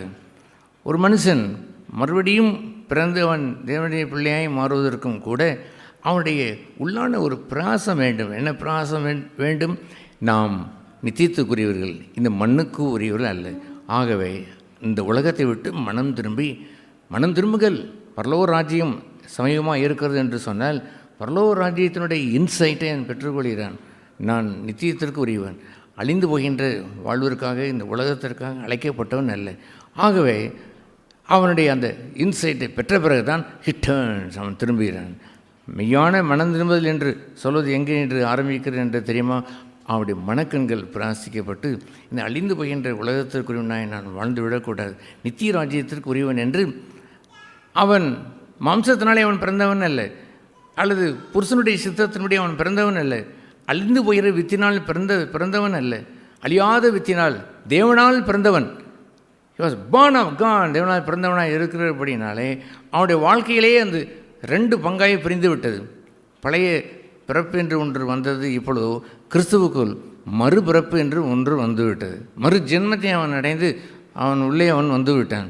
அந்த இன்சைட் இல்லாதவர்கள் உலகத்திற்காக வாழ்ந்து கொண்டே இன்னமும் கூட அவர்களுடைய கண்கள் உலகத்தின் நோக்கமாய் இருந்து கொண்டு அவர்களுடைய கண்கள் குருடாக இருக்கிறதே, அந்த ஊனம் கொண்டவர்கள், கண்கள் வெளிச்சம் பெறாதவர்கள், உள்ளான மனுஷன் என்ற இடத்தை பார்க்க தவறினவர்கள், புறம்பான மனிதன் அழியட்டும், உள்ளான மனுஷன் நாளுக்கு நாள் பலன் கொண்டு வளர வேண்டும். இந்த உள்ளான மனுஷன் இந்த மண்ணுக்குரியவன், புறம்பான மனுஷன் மண்ணுக்குரியவன், உள்ளான மனுஷன் இருக்கிறானே நித்தியத்திற்கும் உரியவன். இதற்கு ஏற்படுகின்ற அதை தொடர்ந்து அடுத்த வசனத்தில் என்ன சொல்வார் என்று தெரியுமா? அந்த 2 கொரிந்தியர் 4ஆம் அதிகாரத்திலே நாங்கள் பாடுபடுகிறோம், அவைகள் அதி சீக்கிரத்தில் நீங்கும் லேசான உபத்திரம். அதி சீக்கிரத்தில் நீங்கும் இந்த உலகத்தினுடைய உபத்திரவத்தை அப்படி பார்த்துருக்க வேண்டும். இதெல்லாம் சீக்கிரத்தில் போய்விடும். ஆனால் அந்த உபத்திரவத்திலிருந்து நாங்கள் நித்தியத்திற்குரிய கனமகிமையை பெற்றிருக்கிறோம் என்று அவர் சொன்னாரே, தட் இஸ் தி இன்சைட். அதுதான் அவருடைய கண்கள் பிராசிக்கப்பட்டது. அதுபோன்றவன் உள்ளான மனுஷனை கண்டவன். அவன் புறம்பான மனுஷனை குறித்து ஆண்டவருடைய சமூகத்தில் வைத்து அதை பலிபீடத்தில் கொடுத்து விட்டு தன்னை உருக்கி வைத்து விட்டு அவருடைய அன்பிற்கு ஒப்படைத்து விட்டு அவன் தெய்வீகத்துக்குரிய சித்தத்தை கொண்டு வாழுகிறவன். அதுபோன்றவர்கள் கண்கள் பிரகாசிக்கப்படாத குருடர்கள். அவர்கள் நீங்கள் குருடர்களாகவே நீங்கள் வாழ்ந்து விட்டீர்களே, கேட்கிறீர்களே பாருங்கள், நாங்கள் கர்த்தரை நாங்கள் அவரை தீமைப்படுத்தினோம், எங்கே நாங்கள் அசுசிப்படுத்தினோம், எங்கே நாங்கள் அவர் வழியை நாங்கள் குறைவாக செலுத்தினோம் என்றெல்லாம் நீங்கள் கூறிக்கொண்டிருக்கிறீர்களே, உங்களுக்கு புரியவில்லை, உங்களுடைய கண்கள் குருடாக இருக்கிறது என்று தெரியவில்லை. தொடர்ந்து அதை அவர் எப்படி அவர் சொல்லுகிறார், உங்களுடைய கண் ஊனமானதும் அது நீங்கள் கால் ஊனமானதையும், கால் ஊனமானது என்றால் அது எதை வைத்து அவர் சொல்கிறார், த வாக்கிங் வித் காட், தேவனோடு நடக்கிற நடையை வைத்து சொன்னார். ஆதியிலே ஆதாம் தேவனோடு இசைந்து நடந்தான். அந்த பகலின் குளிர்ச்சியான நேரத்தில் காட் கம்ஸ், தேவன் வந்தபொழுது ஹி வாக்ட் வித் காட், தேவன் நடந்தான். பின்பு அந்த ஈனோக்கு அந்த மெத்துசலா அந்த வருகிற அந்த சந்ததியிலே ஆரம்ப சந்ததியாக இருக்கக்கூடிய அந்த Enoch he walked with God, தேவன் நடந்தான். அவன் சாதாரணமாய் ஏதோ ஒரு முனிவராக இருந்து நடக்கவில்லை. அவனுடைய ஆண்டு காலங்கள் 365 ஆண்டு காலம், 65 ஆண்டு காலம் குடும்பஸ்தனாக இருந்தான். பிள்ளைகளையும் பேர பிள்ளைகளையும் அவன் பெற்றான் என்று எழுதியிருக்கிறது. எத்தனையோ பிரச்சனைகள் அவனுக்கு இருக்கத்தான் செய்தது. அவனுக்கென்று தொழில் இருக்கிறது, பிள்ளைகளை கவனிக்க வேண்டும், பேர பிள்ளைகளை கவனிக்க வேண்டும், தன்னுடைய குடும்பத்தை கவனிக்க வேண்டும் என்று பிரச்சனைகளின் மத்தியிலே அவன் இருந்தாலுமே கூட he walked with God, தேவனோடு நடந்தான். There was a man Noah என்றவன் ஒரு நீதிமான் ஒருவன் இருந்தான். இந்த உலகம் முழுவதும் தாறுமாறாய் நடக்கும் பொழுது he walked with God, தேவனோடு அவன் இசைந்து நடந்தான். யோபு என்ற பக்தன் இருந்தான், அவன் he walked with God, தேவனோடு இசை நடந்தான். அவனுடைய ஆவிக்குரிய நண்பர்களாக இருந்தவர்கள் கூட புரண்டு அவர்கள் பேசி கொண்டிருந்த பொழுது அவனோ தேவனுக்கு முன்பாக நடந்து ஆண்டவருடைய சாட்சியை பெற்றான். அவர்கள் எலிப்பாஸ், சோப்பார் எல்லோரையும் பில்தாத் எல்லாரும் அழைத்து வைத்து, என் தாசனை போலவா நீங்கள் பேசினீர்கள், என் தாசனுடைய பேச்சை கேட்டீர்களா, அவன் எப்படி பேசினான், நீங்கள் எப்படி பேசுகிறீர்கள் என்று அவர் குறிப்பிட்டார். என் மீட்பர் உயிரோடு இருக்கிறார் என்பதை அவன் கண்கள் கண்டது. he walked with God, தேவனோடு நடந்தான். ஆகவே கால் ஊனமானவர்கள் இவர்கள் தேவனுக்கு வழியில் நடக்கிறவர்கள் அல்ல, துன்மார்க்கத்தின் வழியை நடக்கிறவர்கள். துன்மார்க்குடைய ஆலோசனை நடமாமலும், பாவிகளின் வழியிலே நில்லாமலும், பரியாசக்காரன் உட்காரும் இடத்தில் உட்காராமலும் என்று சொல்கின்ற அந்த பகுதியை அறியாதவர்கள். அவர்கள் செய்வதெல்லாம் வாக்கியம் என்று சொல்கிற தேவனுடைய அந்த பொறுப்பிற்குரியவர்களாக இல்லாதவர்கள். அவர்கள் அந்த நீரோட்டத்தின் காலிலே நடப்பட்டு தன் காலத்தில் கனியை தருகின்ற வேத வாக்கியத்தின்படி அவர்கள் அந்த வேத வசனத்தில் பிரியமாக இருந்து தியானமாக இருப்பதற்கு அறியாதவர்கள். they don't walk with God, தேவனோடு நடப்பதில்லை. புதிய உடன்படிக்கையுடைய மேலான ஒரு பகுதி என்னவென்று தெரியுமா, அவரில் நிலைத்திருக்கிறேன் என்று சொல்லுகிறவன் 1 யோவானில் வாசிக்கிறோம், அவர் நடந்தபடியே தானும் நடக்க வேண்டும். தட் மீன்ஸ் அவனுடைய ஒரே அடியாக அவன் ஜம்ப் பண்ணி போவது என்று இல்லை, பறப்பது என்று ஒன்றும் இல்லை. Every day he has to walk with God, தேவனோடு நடக்கிறவனே இருக்க வேண்டும். க்ரோயிங் இன் த லைட் என்று சொல்வது, ஒளியிலே நாம் பிரகாசித்து கொண்டே போவது என்பது அந்த நீதிமொழியில் 4ஆம் அதிகாரத்திலே அவர் சொல்லுவார். நீதிமானுடைய பாதை அது அந்த சூரியனுடைய உதயத்தை போல் தொடங்கி நண்பகல் வரைக்கும் அந்த சூடு ஏறிக்கொண்டே நண்பகல் அந்த பூர்ண வெளிச்சத்தை நோக்கி போய்கொண்டிருப்பதே போலவே ஸ்லோலி மெல்ல ஏறுவதே போல் தான் அவன் ஏறுவானே இல்லாமல் திடீரென்று ஒன்று சம்பவிப்பது இல்லை. பரலோக ராஜ்யம் என்று சொல்வதை எப்படி என்று ஆண்டவர் சொன்னார், திடீரென்று உங்களுக்கு வந்துவிட்டது என்று எண்ணாதீர்கள். பரலோக ராஜ்யம் விதைத்து அது கொஞ்சம் தளிர்த்து 2 இலைகளை விட்டு மெல்ல தான் வளரும் வேண்டுமே அல்லாமல் ஆண்டவர் எப்படி கனி கொடுக்கிற வாழ்க்கையை அவர் சொன்னார். அங்கே விதைக்க வேண்டும், அங்கே அந்த நல்ல நிலத்தில் விளைந்து அது முளைத்து 30, 60, 100 என்று பலன் தர வேண்டும். அது காய்க்க வேண்டும், அது பின்பு பூக்க வேண்டும், பின்பு அது கனி தர வேண்டும் என்றெல்லாம் இருக்கக்கூடிய ஒரு பெரிய ஒரு ப்ராசஸ் ஆன அவனுக்குள் தொடர்ச்சியாய் நடக்க வேண்டும். அவன் நடக்க வேண்டும் என்றால் என்ன செய்திருக்க வேண்டும்? எவ்ரி டே, ஒவ்வொரு நாளும் இன்று அவருடைய சித்தத்தை கேட்டார் என்று சொல்கிற he is a God of today, இன்று என்று சொல்கிற பகுதிக்கு உரியவர். அவர் நாளை குறித்து கவலைப்படுகிறவனை அவர் புறம்பே அவர் தள்ளி வைத்து விடுவார். அன்றன்று உடைய சித்தம் செய்ய வேண்டும், அன்றன்றில் அப்பத்தை தாருங்கள் என்று கேட்கிற நாளை குறித்து கவலைப்படும். இன்று நான் பிரசுத்தமாய் வாழ வேண்டும், இன்று நான் சூரியன் அந்த உதயம் தொடங்கி இன்று நான் அந்த சூரியன் மறையப் போகிறது அப்படி எல்லாமே எழுதி வைத்து விட்டார். இன்று நாள் இந்த சூரியன் உதயமாகிவிட்டது. இன்றிலிருந்து நான் இந்த பார்த்து கொண்டே இருக்கிறேன். அதுபோலவே இந்த நாள் முழுவதும் ஐ சுட் வாக் இன் காட், தேவனிடத்திலே நடந்து கொள்ள வேண்டும். I should be pure offering for God, என்னை சுத்தமான நான் பாதுகாத்து கொண்டு வந்திருக்க வேண்டும். பின்பு அவர் அதை என்ன என்று சொல்கிறார், நீங்கள் நசல் பிடித்ததையும் கொண்டு வந்து அதை எனக்கு கொண்டு வந்து படைக்கிறீர்களே, இதுவா நான் விரும்பிய காணிக்கை என்று கேட்டார். நசல் என்ற நோய் பிடித்ததை கொண்டு வந்து வைத்து கொண்டிருக்கிறீர்களே, நீங்கள் இஸ்ரவேலர்கள் சபைக்குத்தான் வருகிறீர்கள், ஆனால் நீங்கள் கொண்டு வருகின்ற அந்த வெளிப்புறமான காணிக்கையை வைத்து அவர் சொன்னாலும் அதனுடைய உண்மையான அந்த பகுதியெல்லாம் ஆவிக்குரிய அந்த பாரத்தை வைத்து தான் அவர் சொன்னார். என்ன பாரம்? சுத்த காணிக்கை, த பியூர் ஆஃபரிங், பரிசுத்தமான ஒரு வாழ்க்கை. அது இல்லையாப்பா, அது இல்லாமல் நீங்கள் பழைய ஏற்பாட்டு இந்த காலத்தில் அந்த மன பாரத்தை அவர் வெளிப்படுத்தி அதை கொட்டி அதை காண்பித்து, நான் தீர்க்க தரிசனமாய் சொல்கிறேன் கேளுங்கள், இனி வரப்போகிற நாட்களிலே புதிய ஏற்பாட்டிலே சூரியனுடைய உதயம் தொடங்கி சூரிய அஸ்தமனம் வரைக்கும் எனக்கு சுத்தமான காணிக்கை செலுத்தப்படும், செய்யப்படும், இனிமேல் அது துவக்கப்படும். ஆகவே வேர் ஆர் யூ நவ்? எங்கே நீங்கள் இருக்கிறீர்கள்? பழைய ஏற்பாட்டில் இருக்கிறீர்களா? புதிய ஏற்பாட்டில் இருக்கிறீர்கள்? ஐ ஆம் இந்த நியூ டெஸ்டமென்ட், புதிய ஏற்பாட்டில் இருக்கிறேன். நியூ கவர்னன்ட், புதிய உடன்படிக்கையில் இருக்கிறேன். இந்த சொல்லப்பட்ட அந்த 11ஆம் வசனத்தினுடைய பங்கிற்கு நான் இருக்கிறேன். அந்த உத்தரவாதத்திற்கு உரியவனாய் நான் மாறுகிறேன். ஹீ ப்ராஃபஸைட், அவர் அதை தீர்க்க தரிசனமாய் சொல்லியிருக்கிறார். அது சுத்த காணிக்கை இனி வரும் நாட்களிலே செலுத்தப்படும் என்ற இடத்துல என்னை நான் இணைத்துக் கொள்கிறேன். ஆண்டவரே, இந்த புதிய உடன்படிக்கையை தந்து அந்த பாக்கியத்தை எனக்கு நீர் கொடுத்திருக்கிறீரே, என்னை நீர் மறுபடியும் பிறக்க செய்து நான் என் கண்கள் ஊனமாய் போய்விடாதபடி பாதுகாத்து உமக்குள் நடக்கும்படி என் கால்களையும் சுத்தமாய் வைத்திருக்கிறேன். எதற்கு என்று சொன்னால், நான் உமக்குள் நான் பிழைத்து உம்மை நான் கண்டு தரிசித்து உம்மிலே மகிழ்ந்து உம்முடைய பிரமாணங்களில் நான் நடந்து உடைய ஒளியிலே நான் நடந்து கொஞ்சம் கொஞ்சமாக ஒளியிலே நான் வளர்ந்து என் வாழ்க்கை முழுவதும் சூரிய அந்த உதயம் தொடங்கி சூரிய அஸ்தமனம் வரை every day I will offer my self, என்னை நான் சுத்த காணிக்கையாய் உமக்கென்று தருவேன். அதிலே ஒரு சிறிய உறுப்பு என்று கண்டிருந்தாலும் அது கெட்டு போய் விட்டுவிடலாமா? ஒரு சிறிய உறுப்பு என்று என் சரீரத்தினுடைய உறுப்புகளை நான் பாவத்திற்கு உட்படுத்தி விடலாமா? நீங்கள் உங்களுக்குரியவர் அல்ல, உங்களுடைய அவயவங்கள் கர்த்தருடைய அவயவங்கள் என்று அறியலாம். நீங்கள் கிரயம் கொடுத்து வாங்கப்பட்டவர்கள், நீங்கள் ரட்சிக்கப்பட்டேன் என்று சொல்கிறீர்கள். இயேசுவின் இரத்தத்தாலே கிரயம் செலுத்தி வாங்கப்பட்டவர் என்று சொல்லிக்கொண்டு உங்களுடைய அவயவங்களை அநீதிக்கு உட்படுத்துகிறீர்கள், பாவத்திற்கு உட்படுத்துகிறீர்களே. உங்களுடைய அநீதிகளை ஒரு பகுதி என்று வைத்து அதை பாவத்திற்கு உட்படுத்தலாமா? ஒரு சிறு கண்ணென்று அதை பாவத்திற்கு உட்படுத்தி உங்களை கண்கள் அங்கும் எங்கும் அலைமோதிய எல்லா வேசித்தனத்துக்குரிய அந்த பார்வையும் பார்த்துவிட்டு இருதயத்தில் வேசி கல்லர்களாய் வாழலாமா? உங்களுடைய கண்கள் சுத்தமாய் அந்த இருந்திருக்க வேண்டாமா? ஹல்லேலூயா! அதுபோன்ற ஒரு உணர்வை பெற்று வரப்போகிற ஒரு காலங்களை அவர் சொன்னார். இனி செலுத்தப்படும் என்று அவர் சொன்னார். கீழே அதை எப்படி அதை செலுத்த முடியும் என்பதை குறித்து அங்கே எழுதப்பட்டு இருக்கிறது. என்னை அவர் தொடர்ந்து அதை அவர் எழுதுவார். அந்த எல்லாம் தியானிக்க முடியாவிட்டாலும் அந்த மல்கியா 3 எல்லாம் வாசிங்கள்.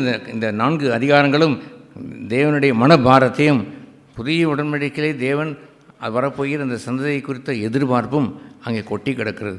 அங்கே 3ஆம் அந்த அதிகாரத்தில் 1ஆம் வசனம் இவ்வாறு கூறுகிறது, இதோ நான் என் தூதனை அனுப்புகிறேன், அவன் எனக்கு முன்பாக போய் வழியை ஆயத்தம் பண்ணுவான். அந்த தூதன் என்று சொல்வது it is John the Baptist. அவனை குறித்து சொல்லப்பட்ட பொழுது எலியா வந்து விட்டானோ அல்லது மோசே வந்து வேறொரு தீர்க்கதரிசி வந்து விட்டாரோ என்றெல்லாம் சொல்லப்பட்ட அந்த காலத்தை போலவே there was a messenger, ஒரு தூதன். he was the messenger of God. தேவனால் அனுப்பப்பட்ட ஒருவன் இருந்தான். அவன் சொன்னான், நான் அந்த ஒளி அல்ல, ஒளியை குறித்து சாட்சி கொடுக்க வந்தவன் என்று, கர்த்தருக்கு வழியை நான் ஆயத்தம் செய்து வந்தவன் என்று சொன்னாரே, அந்த பகுதியை தொட்டு காண்பிக்கிறார். I sent my messenger John the Baptist. அவனை குறித்து என்னவென்று ஆண்டவர் சொல்லுவார், எல்லா தீர்க்கதரிசிகளை காட்டிலும், எவ்வளோ அற்புதங்கள் செய்த எலியா எலிசாவை காட்டிலும், மோசையை காட்டிலும், எல்லா தீர்க்கதரிசிகளை காட்டிலும் ஸ்ரீலிடத்தில் பிறந்தவனை இவனை விட மேலான தீர்க்கதரிசி என்று ஒருவனுமே இல்லை என்று சொன்னார். He chose a messenger of God. தேவனுடைய ஒரு தூதனை அவர் தெரிந்து கொண்டார். Is wonderful. What ever the part, என்ன பகுதியாக இருந்தாலும் என்ன, ஒரு தூதனாக இருக்கட்டும், எதுவாக கூட இருக்கட்டும், ஒன்றை அது சாமுவேலை ஒரு விளக்குக்கு, அந்த ஆலயத்தில் இருக்கிற விளக்குக்கு எண்ணெய் ஊற்றும்படி அவன் ஆண்டவர் தெரிந்து கொள்ளும் பொழுது, இட் இஸ் ஆஃப் காட். தேவனால் தெரிந்து கொள்ளப்படுவது, தேவனால் அழைக்கப்பட்டு இருப்பது ஒரு பாக்கியம் அல்லவா? ஒரு பெரிய வீடு என்று சொல்வது சபைதான். அந்த சபையிலே சில கனவீனமான பாத்திரங்கள் என்று உண்டு, சில கனமுள்ள பாத்திரங்கள் என்று ஒன்று உண்டு. கனமுள்ள பாத்திரம் என்னவென்று தெரியுமா? It want to serve the master. தன் எஜமானுக்கு ஊழியம் செய்ய வேண்டும், அவர் ஊழியம் செய்ய வேண்டும், அவர் என்னை பயன்படுத்த வேண்டும் என்று ஆசை கொண்டவர்கள். அவர் பயன்படுத்த வேண்டும் என்று சொன்னால் அது தன்னைத்தானே சுத்திகரித்து கொள்ள வேண்டும். ஆகவே அதை பொன்னும் வெள்ளியமான அவைகள் தன்னை சுத்திகரித்து கொண்டு அது செல்ஃபில் தான் அமர்ந்து கொண்டிருக்கும். எதற்கு அமர்ந்து கொண்டிருக்கும்? மாஸ்டர் வருவார், எங்களுடைய எஜமான் வருவார், நற்கரிகளை செய்யும்படி ஆயத்தமாய் ரெடியாக இதை காத்து கொண்டிருக்கும். தே சர்வ் த மாஸ்டர் லைக் தன். எஜமானுக்கு ஊழியம் செய்கிறவர்கள், தங்களுக்கு தாங்களே ஊழியம் செய்கின்றவர்கள் இருக்கிறார்கள். அவர்கள் தேவன் வயிறு என்றே எழுதியிருக்கிறது. அதுபோன்றவர்களுக்கு சிலுவையும் காரியமும் கூட ஒன்றும் பொருட்டல்ல. அவர்கள் சிலுவைக்கு பயங்கரலாக கூட வாழ்ந்து கொண்டு ஊழியம் செய்வார்கள். அந்த கனவீனமான அந்த பாத்திரமாய் அல்ல, கனமுள்ள பாத்திரமாய் சர்வ் காட், தேவனுக்கு ஊழியம் செய்கிறவர்களாய், மை மாஸ்டர், என் எஜமானுக்கு நான் அடங்கி வாழ வேண்டும், அவர் சொன்னதை கட்டளையிட்டதை செய்து முடிக்க வேண்டும் என்று இருக்கிறார்களே. அல்லேலூயா. அதுபோன்ற ஒரு பகுதியை ஜான் த பேப்டிஸ்ட், அந்த யோவான் ஸ்நானன் பெற்றிருந்தான். ஹீ சென்ட் அ மெசஞ்சர், ஒரு தூதனை அவங்க அனுப்பி கர்த்தருக்கு வழியை ஆயத்தம் செய்தன் என்று சொல்லுகிறார். கீழே அவர் என்ன சொல்ல வருகிறார்? அப்பொழுது நீங்கள் தேடுகிற ஆண்டவரும் நீங்கள் விரும்புகிற உடன்படிக்கையின் தூதனும் ஆனவர். ஹல்லேலூயா. இன்னொரு தூதனை அவர் சொல்கிறார். அது யார்? அவர் உடன்படிக்கையின் தூதன். Who is that? யார் அந்த தூதன்? புதிய உடன்படிக்கையின் நாயகன் யார்? இதோ என் இரத்தத்தினாலாகிய புதிய உடன்படிக்கை என்று சொன்னாரே, அவரை ஹீ இஸ் த யார் என்று அவர் சொல்கிறார்? த கவனன்ட், உடன்படிக்கையின் தூதனாய் இருக்கிறவர் ஜீசஸ், இயேசுவை அங்கே அவர் குறிப்பிடுகிறார். தம்முடைய ஆலயத்திற்கு தீவிரமாய் வருவார். அந்த ஆண்டவர் வருவார், சபையை சுத்திகரிப்பார், ஆலயத்தை வருவார். இதோ வருகிறார் என்று சேனைகளின் கர்த்தர் சொல்லுகிறார். ப்ராஃபஸி, அவர் தீர்க்க தரிசனமாக இதை அவர் சொன்னார். அல்லேலூயா. ஆனாலும் அவர் வரும் நாளை சகிப்பவன் யார் என்று அவர் கேட்கிறார். சகிப்பவன் என்று சொன்னால் தாழ முடியவில்லை, எப்போ சூடாக இருக்கிறது என்று சொல்லி அந்த சகிப்பை அவர் சொல்லவில்லை. ஹி பிரிங்ஸ் எ ஸ்டாண்டர்ட், ஒரு ஸ்டாண்டர்டை அவர் கொண்டு வருகிறார். அந்த ஸ்டாண்டர்ட் படி வாழ்வதற்கு அவர்கள் நிற்க முடிவதில்லை. அவர் வருவார். அவர் எப்படி ஆலயத்தில் நீங்கள் போய் இதை கள்ளர் கோயை மாற்றினேன் என்று கேட்பார். ஆலயம் என்று சொல்வது கர்த்தரையே சாய்ந்து வாழ்ந்து கொண்டிருப்பது அல்லவா? இங்கே பணத்தையா சார்ந்து கொள்வதற்கு நீங்கள் பணத்தை வைத்து நீங்கள் வியாபாரம் செய்கிறீர்கள். நீங்கள் ஆலயத்தை தேவனை சார்ந்து இருக்கக்கூடிய ஒரு சபையாய் நீ வைத்திருக்கவில்லையே. அங்கே நீங்கள் ஜெபம் என்று சொல்வது தேவனையே சாய்ந்து வாழ்கிறோம். எதை செய்தாலும் கர்த்தரையே சாய்ந்து வாழ்கின்ற ஒரு ஜெப வீடு என்று சொன்னார். அதை கள்ளர் கோயாய் நீங்கள் மாற்றினீர்கள் என்று வருவார். அவருடைய ஸ்டாண்டர்டை பார்த்து எல்லோரும் அதை மிரண்டு அவர் ஓடுகிறார்கள். காசுக்காரர்களை அவர் தட்டி விடுகிறார், புறா கூட்டை தட்டி விடுகிறார். அங்கே இருக்கக்கூடிய அத்தனை பேரும் மிரட்சி அடைந்து யார் என்று கேட்டபொழுது, உனக்கு எந்த அதிகாரம் என்று கேட்டபொழுது ஆண்டவர் அதற்கு சொல்ல மறுத்து விட்டார். I have the authority from God, தேவன் இருக்கிறது என்று சொல்லவில்லை. சொல்லாமலே அவர் எல்லாவற்றையும் செய்து முடித்துவிட்டு, நீங்கள் யோவான் ஸ்நானகன் எந்த அதிகாரத்தோடு சொல்லுங்கள், சொல்ல மாட்டோம் என்று சொன்ன, நானும் உங்களுக்கு சொல்லப்போகுது என்று அவர் போய்விட்டார். He was angry. அவர் தன்னுடைய ஆலயத்தை குறித்து அதைத்தான் அவர் அங்கே என்னது அவர் சொல்கிறார்? ஆலயத்தில் தீவிரமாய் வருவார். தம்முடைய அந்த ஆலயத்திற்கு தீவிரமாய் வருவார் என்ற அந்த தீவிரத்திற்கு உரியவராய் அந்த சேனைகளின் கர்த்தர் சொல்லுகிறார்.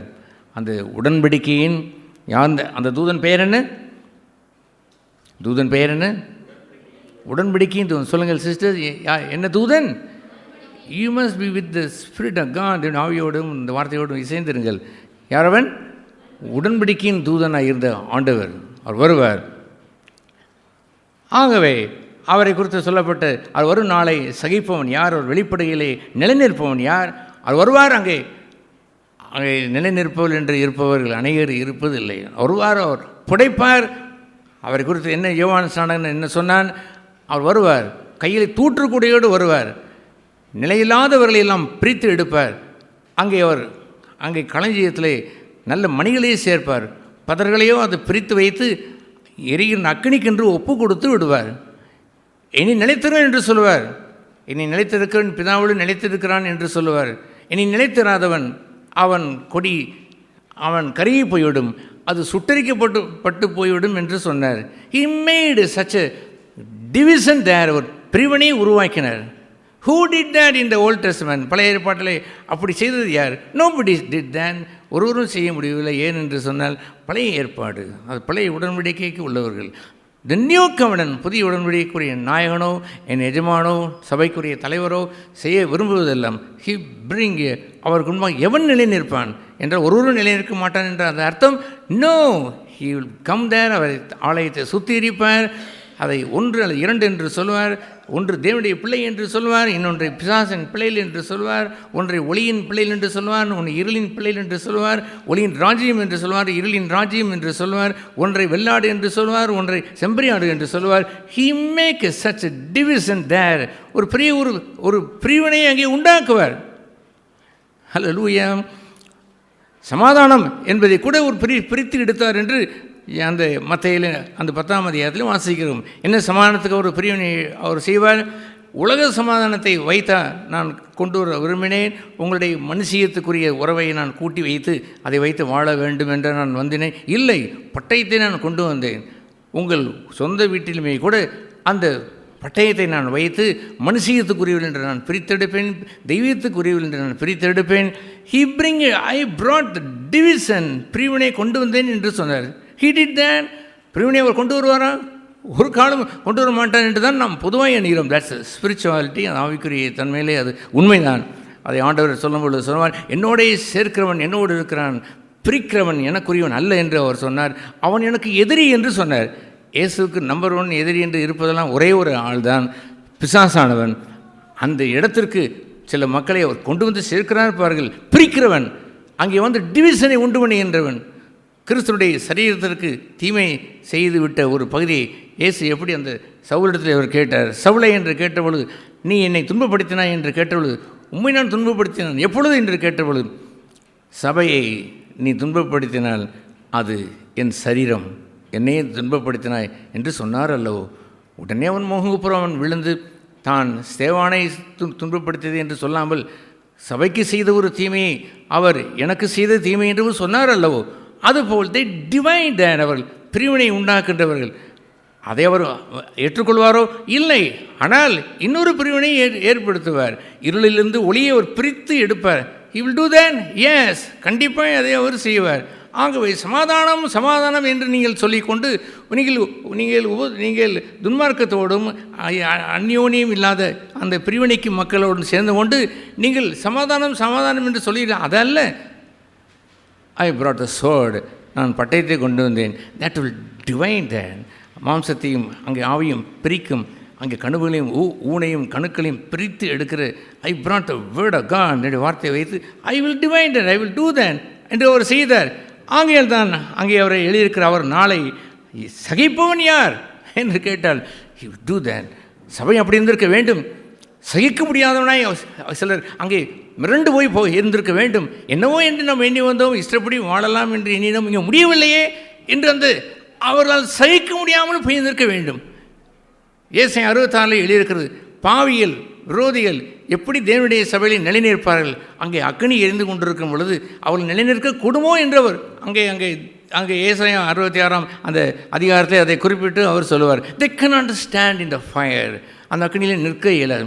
அதுபோன்று ஆண்டவர் அந்த புதிய உடன்படிக்கைக்குரிய பங்கை எடுத்துரைத்தார் பாருங்கள். பின்பு அவர் தொடர்ந்து அவர் அதை என்னவென்று சொல்லுகிறார்.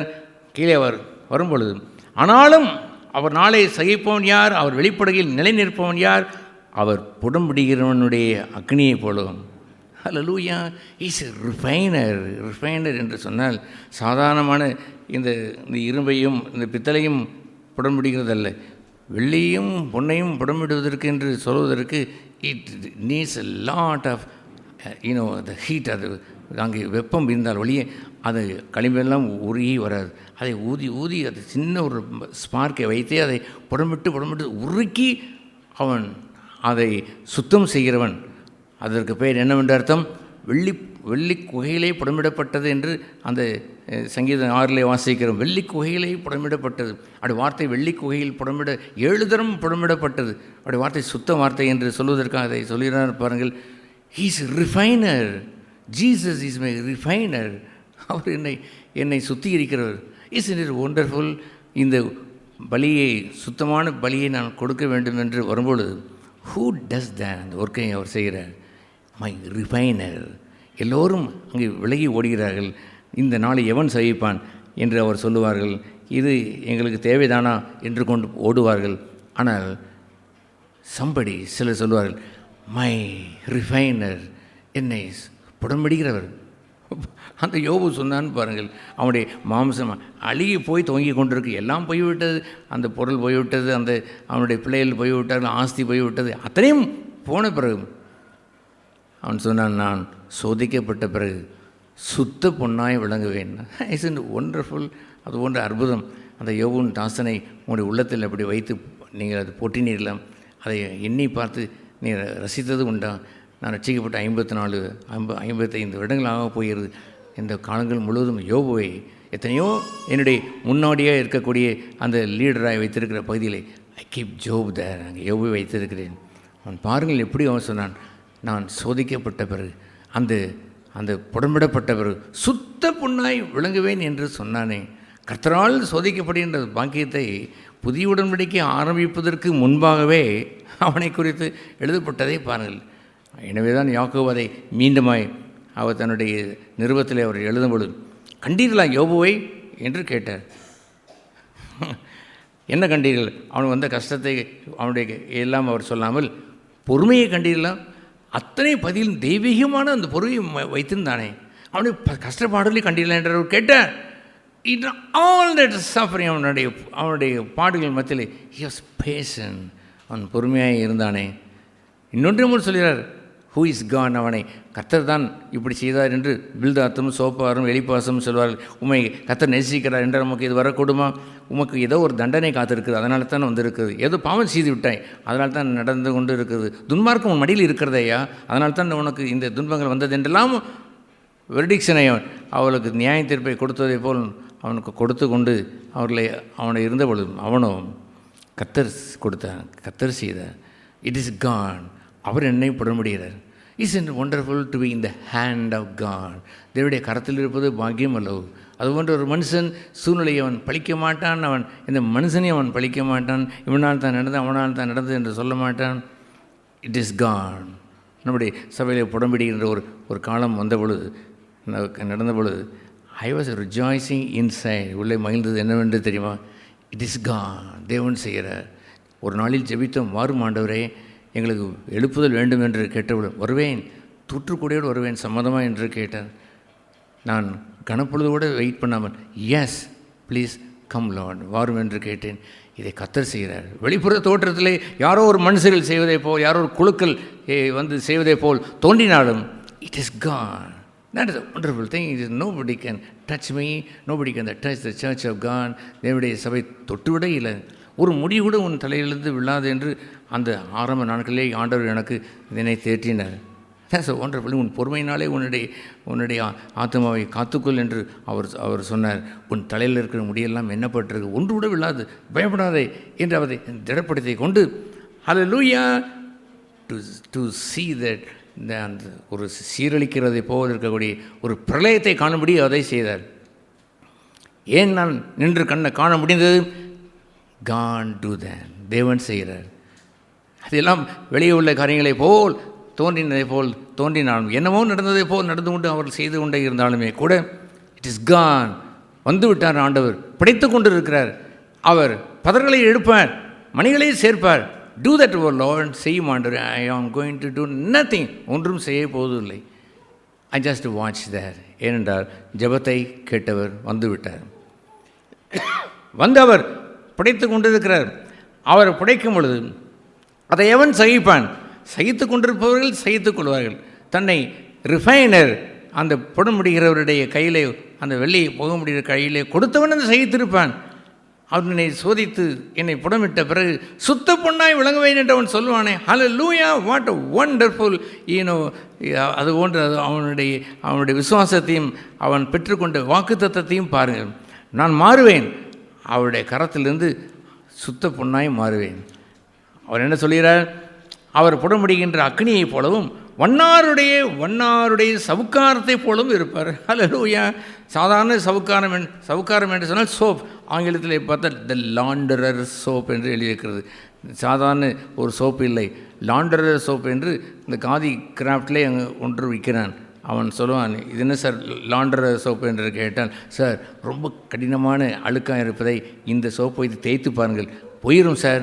சாதாரண சட்டைக்கு போடாதீர்கள், ரொம்ப மோசமான சட்டை, மோசமான அழுக்கு படிந்ததை இது வைத்து தேய்த்தால் அதை போயும் என்று சொல்லுவான். நான் ஒரு சின்ன பாரை வாங்கி வைத்திருக்கிறேன், இன்னும் யூஸ் பண்ணவில்லை. பட் அது லாண்டரர் சோப். அது கொடிய அழுக்கை கூட, அது கரைபடிந்து அந்த அழுக்கை கூட அது போக்கிவிடும். He is like my launderer soap. வண்ணானுடைய அந்த சவுக்காரம் இருக்கிறதே. ஹல்லேலூயா. அந்த நாட்களில் வண்ணானுடைய சவுக்காரம் என்று சொல்வதெல்லாம் அந்த பேர் என்ன, அந்த ஒவ்வொரு மண் என்று சொல்வார்கள். அந்த ஒவ்வொரு மண்ணை எடுத்து அந்த தன் துணியிலோடு அதை சேர்த்து மிக்ஸ் பண்ணி அதை அவிய வைத்து அதை கொதிக்க வைத்து ஒரு பெரிய மூட்டம் போட்டு பின்பு எடுத்து அதை அடித்து துவைக்கும் பொழுது பளிச்சென்று வந்துவிடும். எப்படித்தான் அந்த வேஷ்டியிலெல்லாம் வெள்ளை வெள்ளையாக ஒரே மாதிரி 40 வேஷ்டி 30 வேஷ்டி என்று அவன் விரித்து வைத்திருப்பான். அத்தனையும் பார்ப்பதற்கு வெண்மையாக இருக்கும். ஏனென்று சொன்னால் the launderer soap. God is my launderer soap. அவர் வைத்து என்னை அவர் என்ன செய்வார்? அழுக்குகளை அவர் போக்குவார். எதற்காக அதை செய்வார்? சுத்த காணிக்கையை கொண்டு வர வேண்டும். நான் என்ன செய்ய வேண்டும்? The pure offering to God. தேவனுக்கு என்று படைப்பிற அந்த சுத்த காணிக்கையை நான் மாற வேண்டும். we all should be like that. நம்ம எல்லோரும் அந்த அழைப்பை பெற்றவர்களாக இருக்க வேண்டும். You must say that. நீங்கள் சொல்ல வேண்டும், நான் என்னுடைய ரிஃபைனர் கரத்திலே இருக்கிறேன், என்ன தமிழ் வாசிக்கிறேன், புடமுடிகிறவருடைய கரத்தில் இருக்கிறேன்.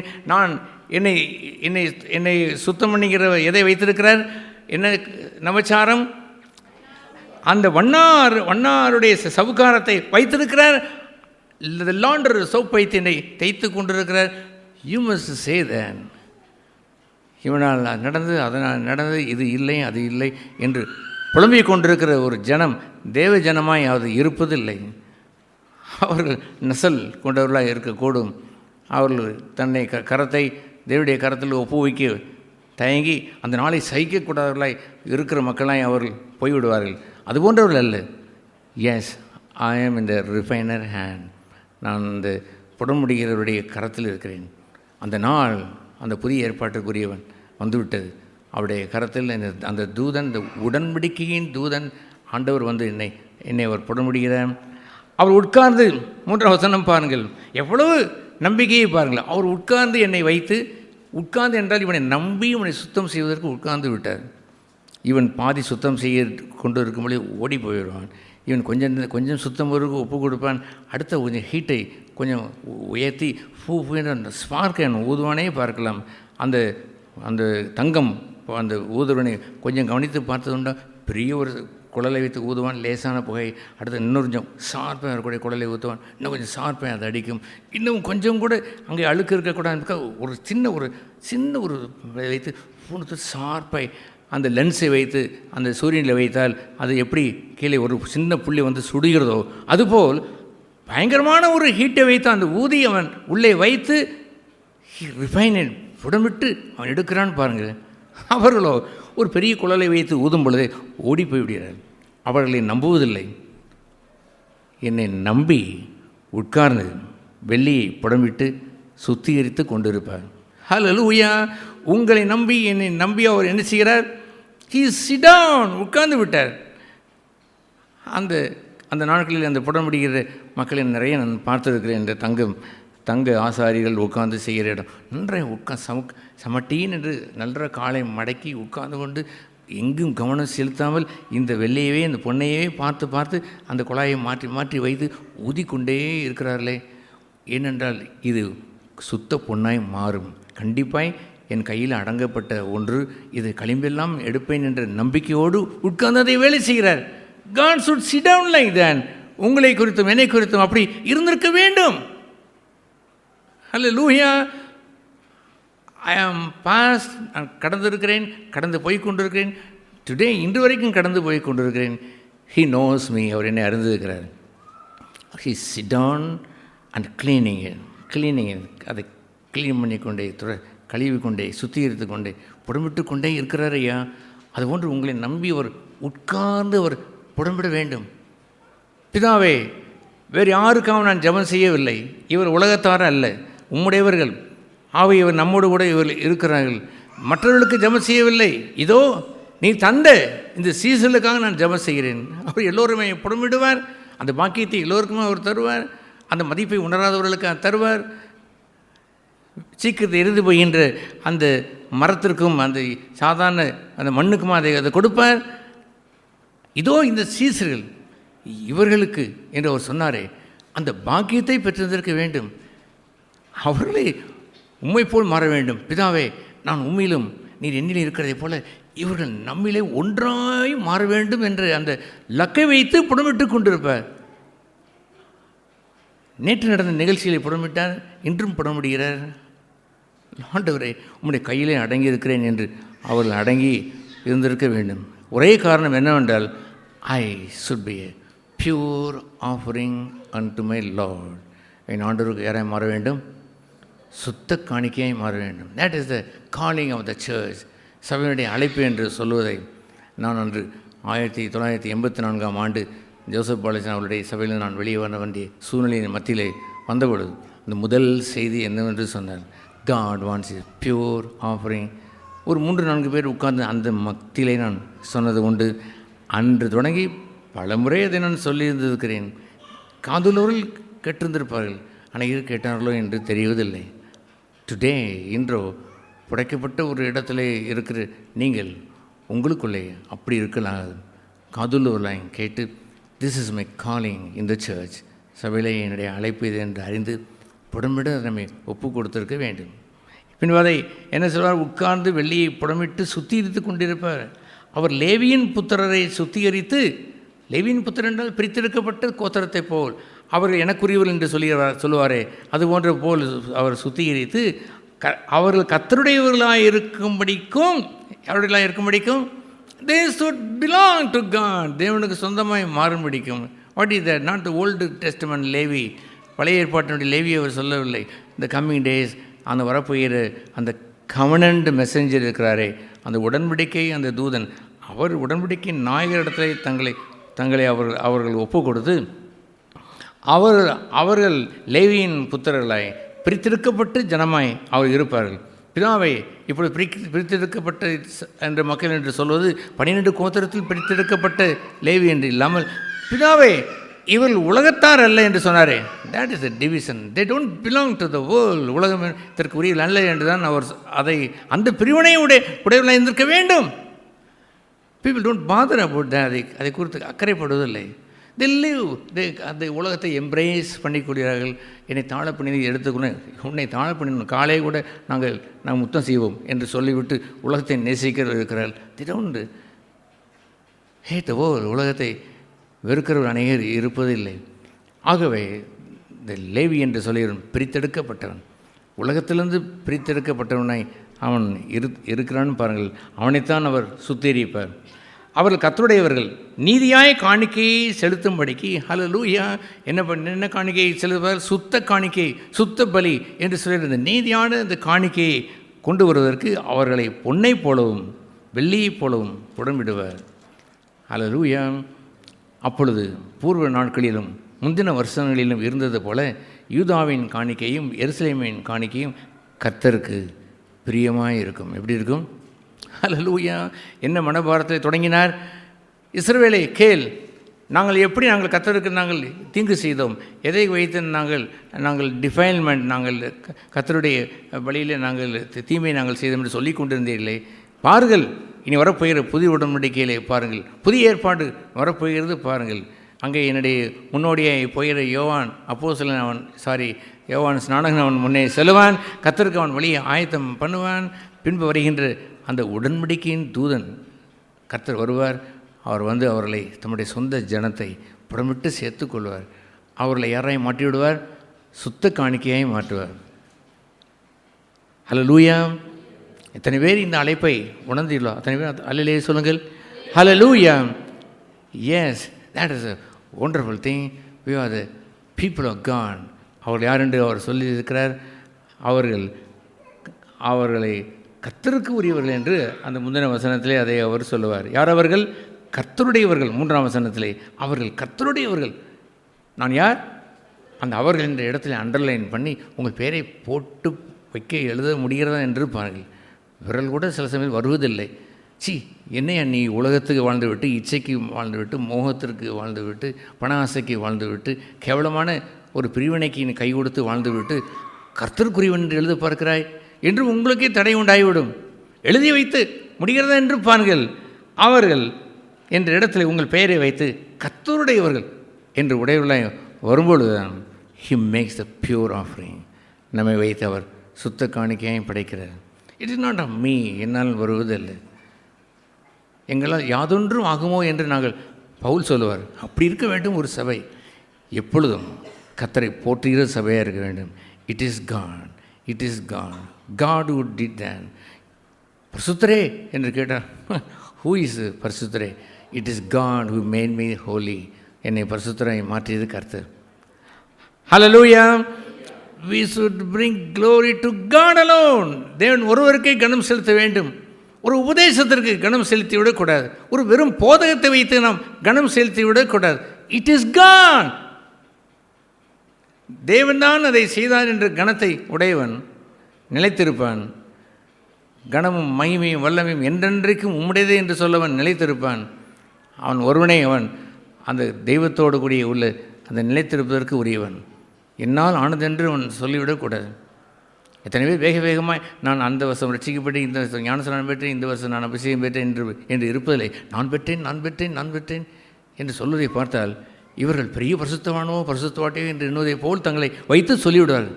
By the grace of God, தேவனுடைய கிருபையினால் ரட்சிக்கப்பட்டான். By the grace of God அந்த அபிஷேகத்தை பெற்றான். By the grace of God தேவனுடைய பரிசுத்தமாதலே நான் பங்கு பெற்றவன் என்றெல்லாம் சொல்கின்ற ஒரு பங்கை உடையவர்களாய் சபை எப்பொழுதும் இருக்க வேண்டும். Don't forget that. மறந்து விடாதீர்கள். இல்லை என்றால் சபை பாபிலோன் சபையாய் மாறிவிடும். தங்கள் புகழுக்கென்று, தங்களுடைய மேன்மைக்கென்று சபை வைத்துக்கொள்கின்ற ஒரு கூட்டமாய் நாம் மாறிவிடுவோம். நெவர் பி லைக் தேன். ஒரு நாளும் நம்ம இருந்து விடக்கூடாது. கர்த்தர் வருவதற்கு தாமதமாய் இன்னும் 50 வருடமானாலும் அடுத்த சந்ததியும் அப்படித்தானே இருக்க வேண்டும். 100 வருடமானாலும் அடுத்த 2ஆம் 3ஆம் சந்ததியும் அப்படித்தானே இருக்க வேண்டும். அவர் வருவதற்கு தாமதமாய் 150 ஆண்டுகள் அவ்வளோலாம் நிச்சயமாக வரப்போவதில்லை. எல்லாம் க்ளோசிங் டேஜ், முடிவுக்கு நாம் வந்துவிட்டோம். இந்த நாட்களிலேயே வேதம் சொல்லப்பட்ட நாட்களிலேயே நாம் வாழ்கின்ற நாட்கள் கடைசி நாட்கள் என்று அந்த அப்போஸ்தலன் யோவான் அப்போஸ்தலன் சொல்லுவான். அந்தி கிறிஸ்து வருகிற நாட்களில் தான் வருவார் என்று சொல்லி கொண்டிருக்கும் பொழுது அவர் என்ன சொல்லுவார்?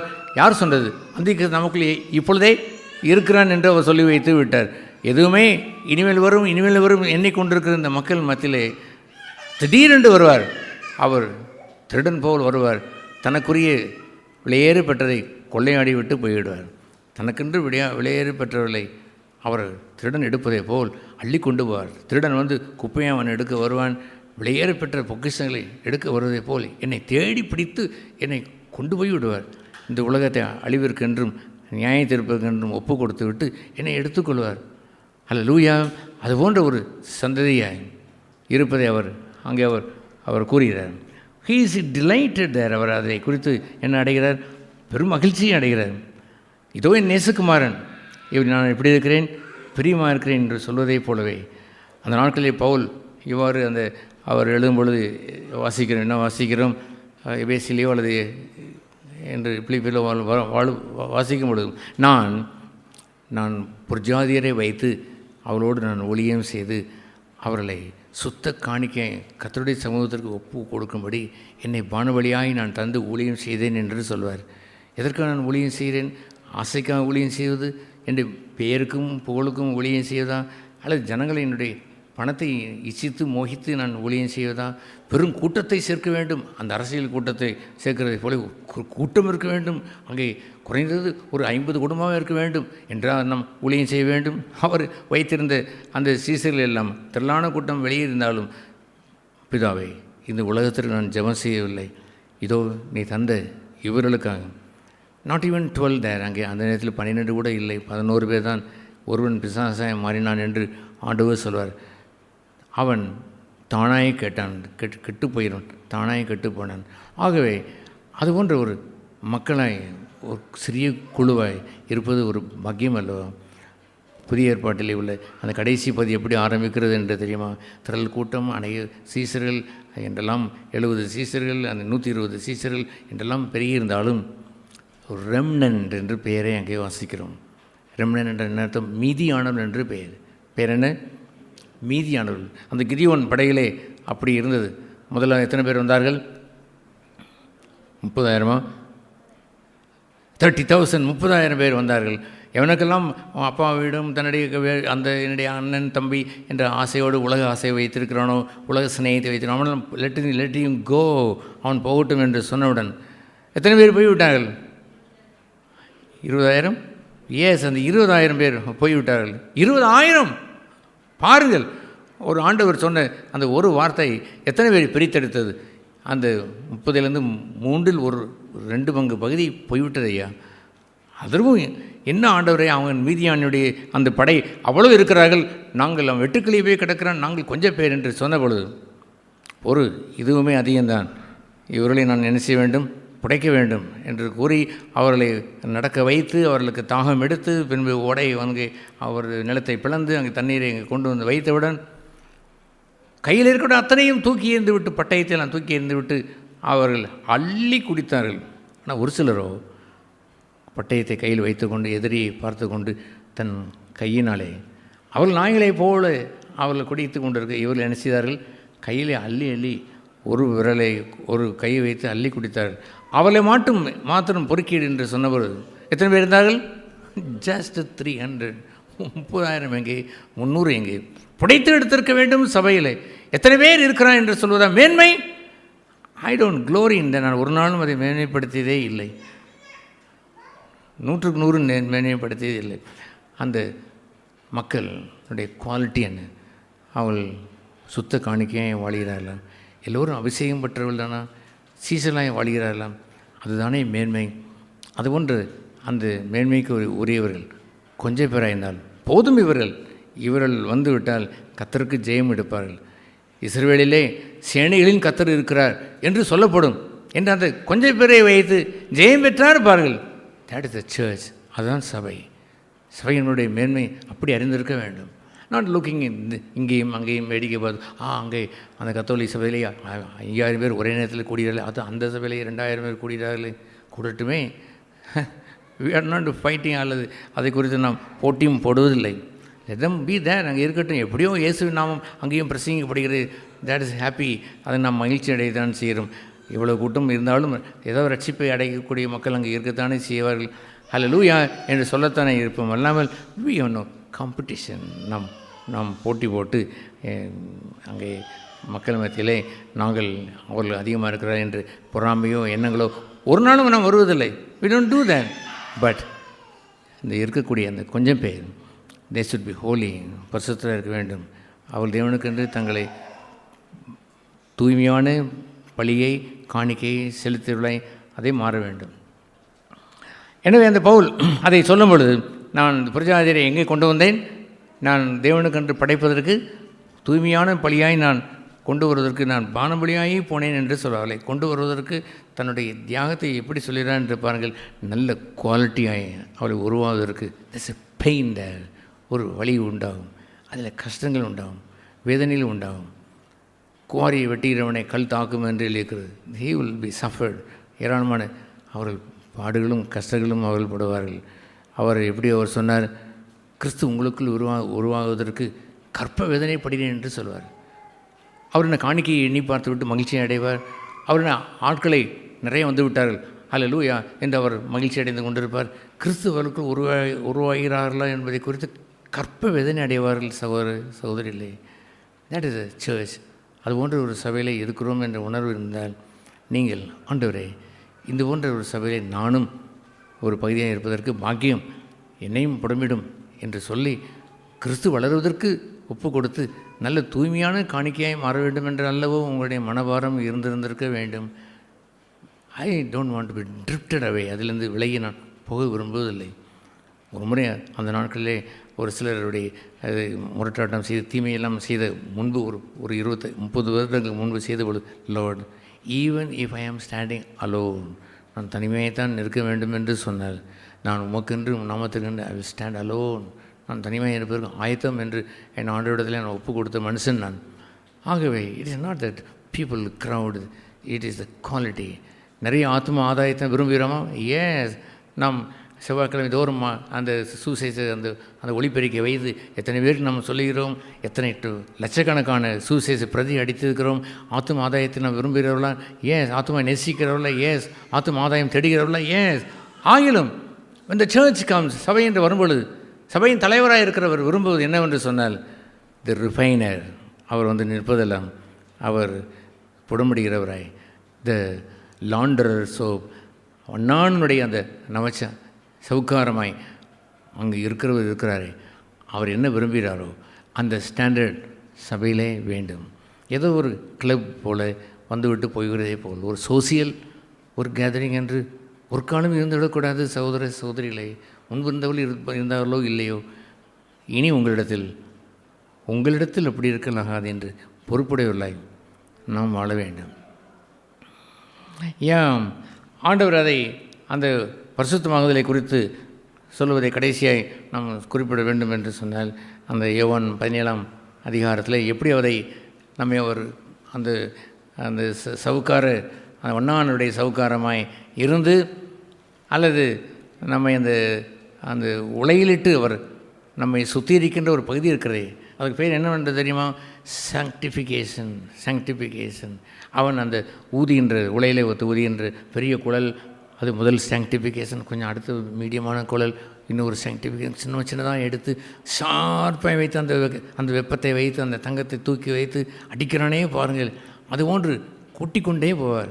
7 மடங்கு நெருப்பு என்பதை போல் இருந்ததெல்லாம் அங்கே மனுஷகுமாரன் வருவதற்குத்தான் வழியை உண்டாக்கினது, இல்லாமல் அவளை அழிப்பதற்கு அல்ல, உங்களை சுத்திகரித்து தேவனை அங்கே காட்டுவதற்குத்தான் அவன் அமர்ந்திருந்து உங்களை புடமிட்டு கிறிஸ்துவை போல் மாற்றுவதற்குத்தான் அதையெல்லாம் செய்து கொண்டிருக்கிறான் என்று அவன் அறிந்திருந்திருப்பான். ஆகவே அதை இயேசு யோவான் அதை எழுந்த சுவிசேஷம் 17ஆம் அதிகாரத்தில் சொல்ல வரும்பொழுது எப்படி நம்மை சுத்திகரிக்கிறார். சுத்திகரிப்பு என்ற ஒரு பகுதி என்பது வேறு, பாவம் மன்னிக்கப்படுதல் என்று வேறு. நீ செய்த பாவங்களை மன்னிக்கப்பட்டது, தட்ஸ் ஓகே, இலவசமாய் செய்யப்பட்டது. இப்பொழுதோ ஐ மஸ்ட் சாங்டிஃபை, நான் சுத்திகரிக்கப்பட்டு பிகம் லைக் காட், தேவனை போல் தேவகுமாரனை போல் மாற வேண்டும். மை நேச்சர் சுட் சேஞ்ச், என்னுடைய சுவாபம் மாற வேண்டும், என்னுடைய பேச்சுகள் மாற வேண்டும், என்னுடைய டெம்பரமெண்ட், என்னுடைய அந்த பொறுமை அங்கே உருவாக வேண்டும், ஆத்திரங்கள் ஒழிய வேண்டும், அதெல்லாம் கலைந்திருக்க வேண்டும் ஐயா. அப்படிலாம் உங்களிடத்தில் கலைந்து வருவதை எப்படி அவர் சுத்திகரிப்பார் என்பதை யோவான் அந்த 17ஆம் அதிகாரத்திலே அதை அவர் சொல்லுவார். யோவான் 17ஆம் அதிகாரம் அந்த 17ஆம் வசனத்திலே வாசிக்கிறோம். என்ன அவர் கூறுவார்? 16ஆம் வசனத்தில், நான் உலகத்தார் அல்லாததை போல அவர்களும் உலகத்தார். That's very important. I am a disciple of Jesus. இயேசுவின் சீசலாய் இருந்திருக்க வேண்டும். உம்முடைய சத்தியத்தினாலே அவர்களை பரிசுத்தமாக்கும். உம்முடைய சத்தியமே, உம்முடைய வசனமே சத்தியம். நீர் என்னை உலகத்தில் அனுப்பினது போல நானும் அவர்களை உலகத்தில் அனுப்புகிறேன். எங்கே அவர் சுத்திகரிக்கிறார் பார்த்தீங்களா? உலை என்று சொன்னால் என்னவென்று தெரியுமா? அந்த ரிஃபைனர் வைத்திருக்கிற உலை என்று சொல்வது the world. He send me to the world. உலகத்தார் அல்ல என்று சொன்னார்களே, அவளைத்தான் ஆண்டவர் எங்கே அனுப்புகிறார்? சுத்திகரிப்பதற்கு உலகத்திற்குள் அனுப்புகிறார். ஹுவாமை உலகத்தான் அல்ல, ஆனால் என்னை எங்கே அவர் அனுப்பியிருக்கிறார்? உலகத்திற்குள் அனுப்புகிறார். தேர் மை சாங்டிஃபிகேஷன். எஸ். ஆகவே நீர் என்னை உலகத்தில் அனுப்பினதே போல நானும் அவர்களை என்ன செய்கிறேன்? உலகத்தில் அனுப்புகிறேன். உலகத்தான் அல்லாமல் இருந்து கொண்டே பிதாவுடைய கரத்திலே, இயேசுனுடைய கரத்திலே, அந்த வண்ணாருடைய சவுக்காரத்தின் கரத்திலே he sent me to the world. ஒரு முறை அவர் ஆண்டவர் சொன்னார், உங்களை ஓநாய்களுக்குள் அனுப்புவதைப் போல அனுப்புகிறேன். என்ன இது ஓநாய்களது காப்பார் என்று நீர் தானே சொன்னீர், இப்படி என்ன ஓநாய்களுக்குள் அனுப்பினேன் என்று சொல்கிறேன். எஸ், சாங்டிஃபிகேஷன், பரிசுத்தமாகுதலை இந்த உலகத்திலே உலகத்தார் அல்லாதவர்கள் மீது வருகின்ற சுத்திகரிப்பை he sent them உள்ளே அவர் அனுப்பிகிறார். இன்னொன்று சொல்லி பாருங்கள், அவர்கள் அவர்கள் சத்தியத்தினாலே பரிசுத்தமாகும்படிக்கு அவர்களுக்காக நான் என்னைத்தானே பிரசுத்தமாக்குகிறேன். எப்படி அவர் பிரசுத்தமானார்? பிதா என்னை எங்கே அனுப்பினார்? உலகத்திற்குள் அனுப்பினார். ஹூ இஸ் இஸ் ஒய்ஃப் என்று ஆத்திரமடைந்த எத்தனை பேர் நான் கேட்டிருக்கிறேன். பேய் அவள் என்று சொல்வார்கள், அவள் பிசாசு என்று சொல்வார்கள், அவர்கள் கொடூரக்காரிகள், கீழ்ப்படியாதவர்கள், முரட்டாட்டம் என்னெல்லாம் இருக்கக்கூடிய இருந்து விட்டு போகட்டுமே. But what happen to you? உங்கள் என்ன நடந்தது? God sent me to this wife. இந்த மனைவியிடத்தில் தான் என்னை அனுப்பினார். Who is this husband? Is not a match, எனக்கு பொருத்தமான இல்லை என்றெல்லாம் சொல்லி கொண்டிருக்கிறீர்களே. God sent you to this husband. இந்த கணவனிடத்தில் தான் அனுப்பினார். What is this office? இந்த ஆஃபீஸே மோசம். இங்கெல்லாம் பாருங்கள், மோசமான ஆளாக இருக்கிறார். காட் சென்ட் யூ டு அந்த ஆஃபீஸ். என்ன இந்த தச்சு வேலை? இந்த தச்சு வேலை எவ்வளோ ஃப்ராடு நடக்கிறது. இந்த மோசமான ஃப்ராடு வேலையை அவன் செய்து கொண்டிருக்கிறான். இங்கே போய் என்னை தச்சு வேலை வைத்தான் ஆண்டவர் சொன்னார். The Father sent me to the carpentry shop. அவர் தான் இந்த கார்பெண்டரி ஷாப்பிற்குள் அனுப்பினார். ஐயோ, இந்த மோசமான தெரு என்று நீங்கள் சொல்லிக் கொண்டிருக்கிறீர்கள், மோசமான வீடு என்று சொல்லியிருக்கிறீர்களே. நான் 11 வாடகை வீட்டை கடந்து வந்தவன். ஒரு வீட்டை கூட மோசமான வீடு என்று நான் சொன்னது இல்லை. God gave the house, this house. குடியிருப்பின் எல்லையை அவர் கொடுத்தார். ஹியர் எத்தனையோ பிரச்சனைகள் வந்தாலும் ஐ ஆம் சாங்டிஃபைட், சுத்திகரிக்கப்பட்டு கொண்டே நான் போகிறேன். ஆகவே ஜீசஸ் அவர்களுக்காக என்னை பரிசுத்தமாக்கிறேன் என்று சொன்ன பொழுது அவர் நாசரேத்து ஊரை விட்டு போகவில்லையே. கிரேக்க ஊருக்கு போயிருந்திருக்கலாம். அவர் கிரேக்க ஞானிகளெல்லாம் தேடி வந்தார். அவர் கொண்டாடி மகிழ்ந்து வந்துவிட்டார் மேசியா என்று கொண்டாடி அந்த கிரேக்க மத்தியிலே அவரை போற்றி புகழ்ந்து, அந்த கிரேக்க ஞானிகள் மத்தியிலே, டீசெண்டான அந்த மக்கள் மத்தியிலே, கிரேக்க ஞானிகள் அந்த சிவிலைசேஷனுக்கே உயர்ந்தவர்கள், அந்த கலாச்சாரத்திற்கே உயர்ந்த அவ்வளோ டீசெண்டான இடத்துல போயிருந்திருக்கலாமே. இன்னவருக்கும் அதை ஒரு நாள் அவர் சென்றது இல்லை. பிதா எனக்கு தந்த குடியிருப்பின் இல்லை என்று நாசரேத்தூரில் தங்கியிருந்தாரே. That's a wonderful thing. ஆச்சரியமான காரியம். ஏனென்றால் இந்த நாசரேத்திலிருந்து எந்த நன்மை உண்டாகும் என்று இருக்கிற இடத்துல தங்கியிருந்து ஹீ சாங்டிஃபைடு சுத்திகரித்து கொண்டார். பிதாவே, நீர் என்னை அனுப்பினதைப் போல நானும் அனுப்பப்பட்டு இந்த உலகத்திலே சுத்திகரிக்கப்பட்டதைப் போலவே இவர்களையும் இந்த உலகத்திற்கு அனுப்புகிறேன். சாங்டிஃபை தம் என்று சொல்ல வேண்டுமே. பிதா என்னை அனுப்பினார் என்று எத்தனை முறை அவர் சொன்னார். அதுபோன்று பிதா அனுப்பினார் அல்லவோ, நானாக நான் தெரிந்து கொண்டேன். அனுப்பின என்னுடைய வீடு, என்னுடைய கணவன், என் மனைவி, என் பிள்ளைகள், உற்றார் உறவினர், இது ஒரு பிரயோஜனம் இல்லாத உறவினர் என்றால் சொல்லுவது. ஒரு மனுஷன் தேவ மனிதன் என்று சொல்லிக்கொண்டவர் அவர் சொன்னார், என்னுடைய அண்ணன் நான் பேச மாட்டேன், தம்பியோடு பேச மாட்டேன், என்னுடைய ஒய்ஃபுடைய அக்காவோடு பேச மாட்டேன், தம்பியோட தங்கச்சியோடு பேச மாட்டேன், எல்லோரும் பையங்கர்கள். அதற்கு அவர் யூஸ் பண்ணுவதற்கு ஒரு அற்புதமான ஒரு வார்த்தையை அவர் தாறுமாறாக உபயோகப்படுத்துகிறார். என்ன உபயோகப்படுத்துகிறார்? என் நிமித்தம் தகப்பனையும் தாயையும் மனைவியும் பிள்ளைகளையும் வெறுத்து விட்டவர்கள் எங்கேயோ வசனத்தை கொண்டு வந்து சேர்த்து, பற்றியில் நான் உயர்ந்த சீசன், நான் எல்லாத்தையும் வெறுத்து விடுவேன், நீங்களும் உங்களுடைய தந்தையை வெறுக்க வேண்டும், தாயை வெறுக்க வேண்டும் என்று சொல்லிற ஒரு கூட்டத்தை நான் பார்த்து அதிர்ந்து போனேன். எல்லாம் அந்த சமீபத்தில் நடந்த சில நிகழ்ச்சிகள் தான். Not like that. அது போன்று இருப்பதில்லை. God has given me, கொடுத்திருக்கிறார். ஐ மஸ்ட் லவ் தம். அவர்களை வெறுத்தாலும் நேசித்திருக்க வேண்டும், தீமை செய்தாலும் நேசித்திருக்க வேண்டும். அவர்களை நான் அவதூறாய் நிந்தை வைத்தனால் நேசித்திருக்க வேண்டும். அவர் எனக்கு தந்த உறவினர் அல்லவோ, எனக்கு தந்த பெற்றோர் அல்லவோ, எனக்கு தரப்பட்ட என் மனைவியின் என்னுடைய கணவன் அல்லவோ, என் பிள்ளைகள் அல்லவோ. இது பேய் என்று சொல்வது. எத்தனை பேர் தன்னுடைய பிள்ளைகளை வந்து பேய் மாதிரி இருக்கிற இந்த பிள்ளைகள் என்று சொல்லுவார்கள். பேயவா ஆண்டவர் கொடுத்தார்? It is God given children. என் பிள்ளைகள், என் தாய், என் தந்தை என்ற உறவு கூட இல்லாதபடி வாழ்கின்ற ஒரு கொடுமை ஒன்று இருக்கிறது அல்லவா? என்ன இருக்கிறது தெரியுமா? they don't want to be sanctified. பரிசுத்தமாகுதலுக்கு விரும்பவில்லை. எஜமான் என்னை அனுப்பியிருக்கிறார் என்ற உணர்வு இல்லை. எஜமான் தந்தவர் இந்த பெண், இந்த கணவன் என்று எண்ணுவது இல்லை. எஜமான் தந்த பிள்ளைகள் என்று எண்ணுவதில்லை. என் உறவினர் என்று எண்ணுவதில்லை. எங்கு பார்த்தாலும் பகை. அவர்கள் பயத்திருந்து விட்டு போகட்டும், நான் இதற்கு பயத்திருக்க வேண்டும்.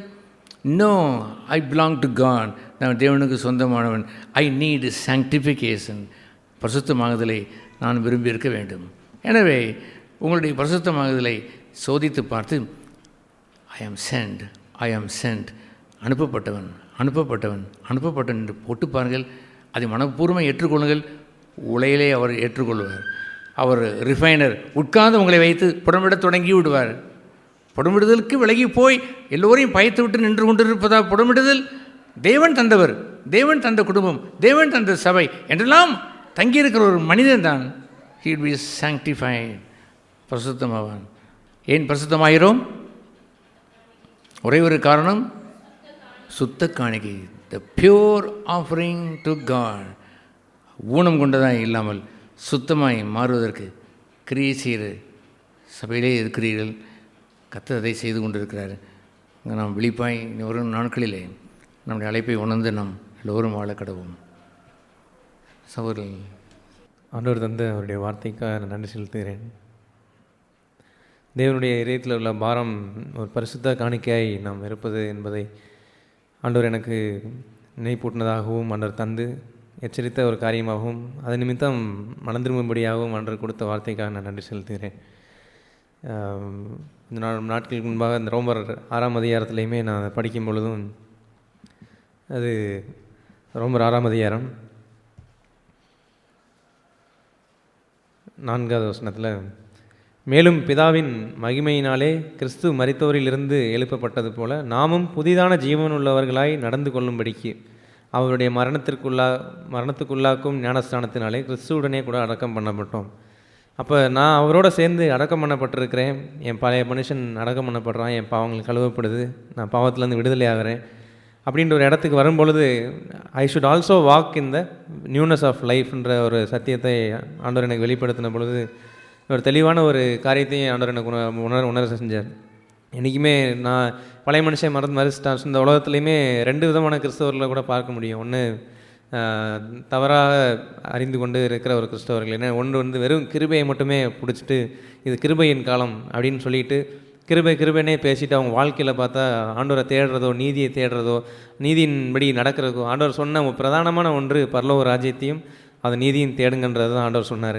ஆனால் அந்த ஒரு பங்கு அவங்க லைஃப்பில் இல்லாமல் வெறும் கிருபை, நான் ஆண்டவர் மன்னிச்சிட்டாரு, நான் பரலோகத்துக்கு சொந்தக்காரேன்னு சொல்லி அவங்களே வாயினால் சொல்லிக்கிட்டு தனக்கு தானே ஜெபிச்சுக்கிட்டு கர்த்தர் அவரை என்னை அதிகமாய் மன்னிக்கப்பட்டவன் அதிகமாய் அன்பு கூறுவான்னு சொன்னார். அந்த ஒரு பங்கில் அதிகமாய் அன்பு கூறுகிறவன் அவருடைய கற்பனைகளை கை கொள்ளுவார்னு சொன்னார். அப்போ அவருடைய அன்பு கூறுகிறவன் கற்பனைகளை கை கொள்றதெல்லாம் அவங்களுக்கு விருப்பமே இல்லாமல் சொந்த இச்சையின்படி உலக ஆசையில் வச்சே வாழ்கிற ஒரு வாழ்க்கை, வெறும் கிருபையை மட்டுமே பிடிச்சி கொண்டு தங்களையே ஏமாற்றிக் கொள்கிற ஒரு வாழ்க்கை வாழக்கூடிய ஒரு கிறிஸ்தவர்கள். அது 1 யோவானில் நம்ம படிக்கிறோம், அந்த உலகத்தில் நேசிக்கிறீங்கன்னா, உலகத்தில் உள்ள அன்பு உங்களிடத்தில் இருக்குன்னா பிதாவின் அன்பு உங்களிடத்தில் இல்லைன்னு தான் அர்த்தம்னு சொல்லி தெளிவாக ஸ்ட்ரெயிட் ஃபார்வர்டாக நெத்திக்கு பேசுகிறது போல் நேராக ஆண்டோடைய வார்த்தை சத்தியம் என்றைக்குமே பேசிடும். அப்படிப்பட்ட ஒரு கிறிஸ்தவர்கள் இருக்கக்கூடும். 2வது கிறிஸ்தவர்கள் வெறும் நியாயப்பிரமாணவாதிகளாக இருந்து இந்த வார்த்தையை வெறும் சத்தியம்னு சொல்லி வெறும் ஒரு லீகலிஸ்டிக் கிறிஸ்டியன்ஸாக இருந்து 2மே பேலன்ஸ்டாக இல்லாமல் ஒரு காண்டம்னேஷனுக்குள்ளாக ஒரு ஆக்கினைக்குள்ளாக தீர்க்கும்படியாகவே ஒரு வார்த்தையில் இருக்கும்படியாக இருக்கிற ஒரு கிறிஸ்தவர்களும் உண்டு. ஆனால் நாம் அப்படிப்பட்ட ஒரு அழைப்பை பெற்றவர்கள் அல்ல. இந்த வசனம் இந்த ரோமரில் படித்தது போல் நம்ம அவரோடு மறிச்சிருந்தோம் அப்படின்னா, நம்ம அவரோடு உயிர்த்திருந்து ஆட்டோமேட்டிக்காக நான் I am becoming a slave to righteousness, நான் நீதி செய்கிறதுக்கு ஒரு அடிமையாக மாறிடுறேன். இந்த அடிமைத்தனம் ஏதோ என்னை ஆக்கினைக்குள்ளாக இருக்கிற ஒரு அடிமைத்தனம் கிடையாது. இது என்னை அவருடைய அன்பு நிமித்தம் நான் ஈர்க்கப்பட்ட ஒரு அடிமைத்தனம். இந்த அன்புக்கு அடிமைன்னு சொல்லி இந்த உலகத்தில் சும்மா அடிக்கடி ஒரு வார்த்தை சொல்லுவாங்க. அதில் உண்மையிலே ஆண்டவருடைய அன்பு நிமித்தம் நான் அடிமைத்தனமாக்கப்பட்ட ஒரு காரியம். இந்த 6ஆம் அதிகாரத்தில் நம்ம அதை சேர்ந்து படிக்க முடியும். 19வது வசனத்தில் சொல்லுவார், உங்கள் மாம்ச பலவீனத்து நிமித்தம் மனுஷர் பேசுகிற பிரகாரமாய் பேசுகிறேன்னு சொல்லிட்டு அக்கிரமத்தை நடப்பிக்கும்படி முன்னே, இப்போ நீங்கள் பாவத்தில் மறிச்சிருக்கிறோம், பாவத்தினால பழைய மனுஷன் அடக்கம் பண்ணப்பட்டான், பழைய மனுஷன் அழிஞ்சு போயிட்டான், பாவத்திலேருந்து விடுதலை ஆகப்பட்டிருக்கோன்னு ஒரு இடத்துல வரும்பொழுது அக்கிரமத்தை நடப்பிக்கும்படி முன்னே நீங்கள் உங்கள் அவயவங்களை, சரீரத்தின் அவயவங்களை அசுத்தத்திற்கும் அக்கிரமத்திற்கும் அடிமையாக ஒப்பு கொடுத்தது போல, இதுக்கு முன்னாடி எப்படியெல்லாம் என் மாம்சத்தை, என் சிந்தையை, எல்லாத்தையுமே நான் அக்கிரமத்துக்கு நான் ஒப்பு கொடுத்துருந்தேனோ அதே போல் இப்பொழுது பரிசுத்தமானதை நடப்பிக்கும்படி உங்கள் அவயவங்களை நீதிக்கு அடிமைகளாக ஒப்பு கொடுங்கள் அப்படின்னு சொல்கிறார். என்னோடய அவயவங்கள் இனிமே ஆண்டவர் அன்பினால் ஈர்க்கப்பட்டு அவர்னால் பிடிக்கப்பட்ட நான் என்னுடைய அவயவங்கள் எல்லாமே நீதிக்கு ஒப்புவிக்கப்படணும். பாவங்க 20வது வசனத்தில், பாவத்திற்கு நீங்கள் அடிமையாக இருந்த காலத்தில் நீதிக்கு நீங்கினவர்களாக இருந்தீர்கள். இங்கிலீஷில் you are free in regard of righteousness. பாவத்துக்கு அடிமையாக இருந்த காலத்தில் நீதி செய்யணுன்ற விருப்பம்லாம் கிடையாது. அவங்க அந்த ஒரு பகுதியில் ஃப்ரீயாக இருந்தாங்க. ஆனால் இப்பொழுது உங்களுக்கு 21வது வசனத்தை, இப்பொழுது உங்களுக்கு வெட்கமாக தோன்றுகிற காரியங்களினாலே அக்காலத்தில் உங்களுக்கு என்ன பலன் கிடைத்தது? அவைகளின் முடிவு மரணமே. அப்படிப்பட்ட பாவத்தின் வாழ்க்கையில் உள்ள முடிவு மரணம் தான். இப்பொழுது நீங்கள் பாவத்தினின்று விடுதலையாக்கப்பட்டு தேவனுக்கு அடிமைகளாய் ஆகினதால் பரிசுத்தமாகுதல் உங்களுக்கு கிடைக்கும் பலன் முடிவோ நித்திய ஜீவன். 22 but now having been set free from sin. பாவத்திலேருந்து இப்போ நான் விடுதலையாக்கப்பட்டேன், அவர் ரத்தத்தினால கழுவப்பட்டிருக்கேன், நான் பழைய மனுஷன் அடக்கம் பண்ணப்பட்டான், இப்போ நான் எதுக்கு அடிமை? நான் தேவனுக்கு அடிமையாகிறேன், நீதி செய்கிறதுக்கு அடிமையாகிறேன். நான் என்னுடைய கனிகள் பரிசுத்தமாக்குதல் அந்த போட்டிருக்கிறது போல் தேவனுக்கு அடிமைகளானதினால் பரிசுத்தமாகுதல் உங்களுக்கு கிடைக்கும் பலன், அதற்கு முடிவோ நித்திய ஜீவன். இப்படிப்பட்ட ஒரு லைஃப்பில் நான் என்னை அர்ப்பணித்து வாழணுன்ற ஒரு எச்சரிப்பை நான் இன்றைக்கி ஆண்டவர் திரும்பி எனக்கு நினைவூட்டினார். என் லைஃப்பில் நான் எப்போ என்னதான் இருந்தாலும் வெறும் கிருபையோ, ஆண்டவர் என்ன கிருபை எனக்கு இருக்கிறது உண்மை தான். ஆனால் என்றைக்குமே கிறிஸ்து கிருபையும் கிறிஸ்து கொண்டு வந்தது கிருபையும் சத்தியமும் அவர் மூலமாக வந்தது. அப்படிப்பட்ட ரெண்டையுமே நான் இணைச்சி வாழ்ந்தவனா என்னுடைய ஆண்டவர் இடத்துல நான் ஒவ்வொரு நாளும் என்னை சமர்ப்பளிக்கும் பொழுதும் நான் என்னை சுத்திகரித்து கொள்ளும்படியாகவும் சத்தியத்தினால் நான் சுத்திகரிக்கப்பட்டு அவர் இடத்துல நான் ஒப்புக் கொடுக்கும் பொழுது ஒரு சுத்தமுள்ள ஒரு காணிக்கையாகும். எப்பொழுதுமே அந்த ஒரு பேலன்ஸ் என்றைக்குமே லைஃப்பில் இருக்கணும். எப்படி நான் அப்பத்துலேயும் நான் பானம் பண்ணுறேன், அவருடைய ரத்தத்துலேயும் பானம் பண்ணுறேன்றது போல் என் ஜீவனும் அப்படிப்பட்ட ஒரு அவரை போல் அவர் பிற்கப்படுகிற ஒரு அப்பமாய் அதை நான் புசிக்கிறவனாகவும் இருக்கணும். அதே சமயத்தில் இஃப் ஐ ஸ்லிப், ஏதோ ஒரு இடத்துல இடர்றேன்னு இருந்தாலுமே கூட, குறைவுள்ளவனாக இருந்தாலுமே கூட நான் திரும்பி எழுந்து நின்று அவருடைய ரத்தத்தில் நான் பானம் பண்ணவனாய், அவருடைய புதிய உடன்படிக்கையிலையும் நான் பானம் பண்ணவனாய், அவர் கழுவப்பட்டு சுத்திகரிக்கப்பட்டு திரும்பியும் நான் பின்னானவைகளை மறந்து முன்னானவைகளை ஓடுற ஒரு ஓட்டத்தில் நான் நிற்கணுன்ற ஒரு பங்கையும் ஒரு எச்சரிப்பையும் நான் என் லைஃப்பில் வச்சுருக்கணுன்றதையும் ஆண்டவர் எனக்கு உணர்த்தினார்.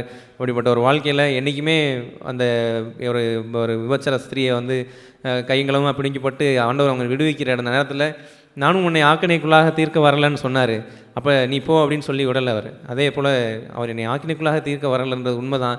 ஆனால் நீ போ, இனி பாவம் செய்யாதே என்று அந்த சொல்லக்கூடிய அந்த குரல் என் என்னுடைய இதயத்தில் எப்பொழுதும் துணிக்கும்படியாகவும் அவர் அன்பினாலேயும் அவர் இரக்கத்தினாலேயும் கிருபையினாலேயும் பிடிக்கப்பட்ட நான் அவர் சத்தியத்தை கை கொண்டு அவருடைய சத்தியத்தினால் நான் சுத்திகரிக்கப்பட்டு ஒவ்வொரு நாளும் நான் கழுவப்பட்டு சுத்திகரிக்கப்பட்டு அவரை போலவே மாறுகிறன்ற அந்த பாதையில் தொடர்ந்து நடக்கவும் அவருக்கு பிரியமான ஒரு வாழ்க்கை வாழவும் ஆண்டவர் உதவி செய்வார்னு நம்பிக்கை இருக்கே செய்கிறேன். ஆமென்.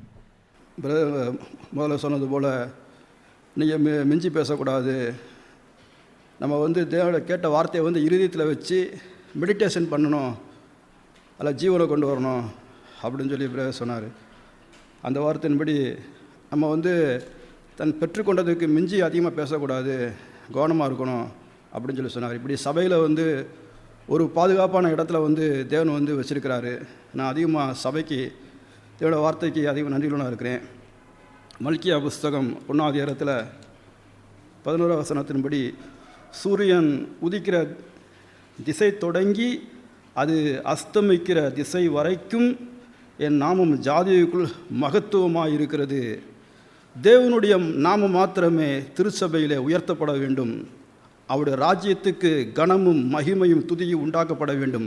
ஒரு முறை தாவீது ராஜா சொல்கிறார், என்ன சொல்கிறார் என்று சொன்னால், ஆண்டவரே சகல விதமான கனமும் சகல விதமான துதியும் புகழ்ச்சி முடித்திருந்தே வருகிறது. ஆண்டவரே சகலத்துக்கும் நீரே உயர்ந்தவராக இருக்கிறீர் என்று தாவீது ராஜா சொல்கிறார்.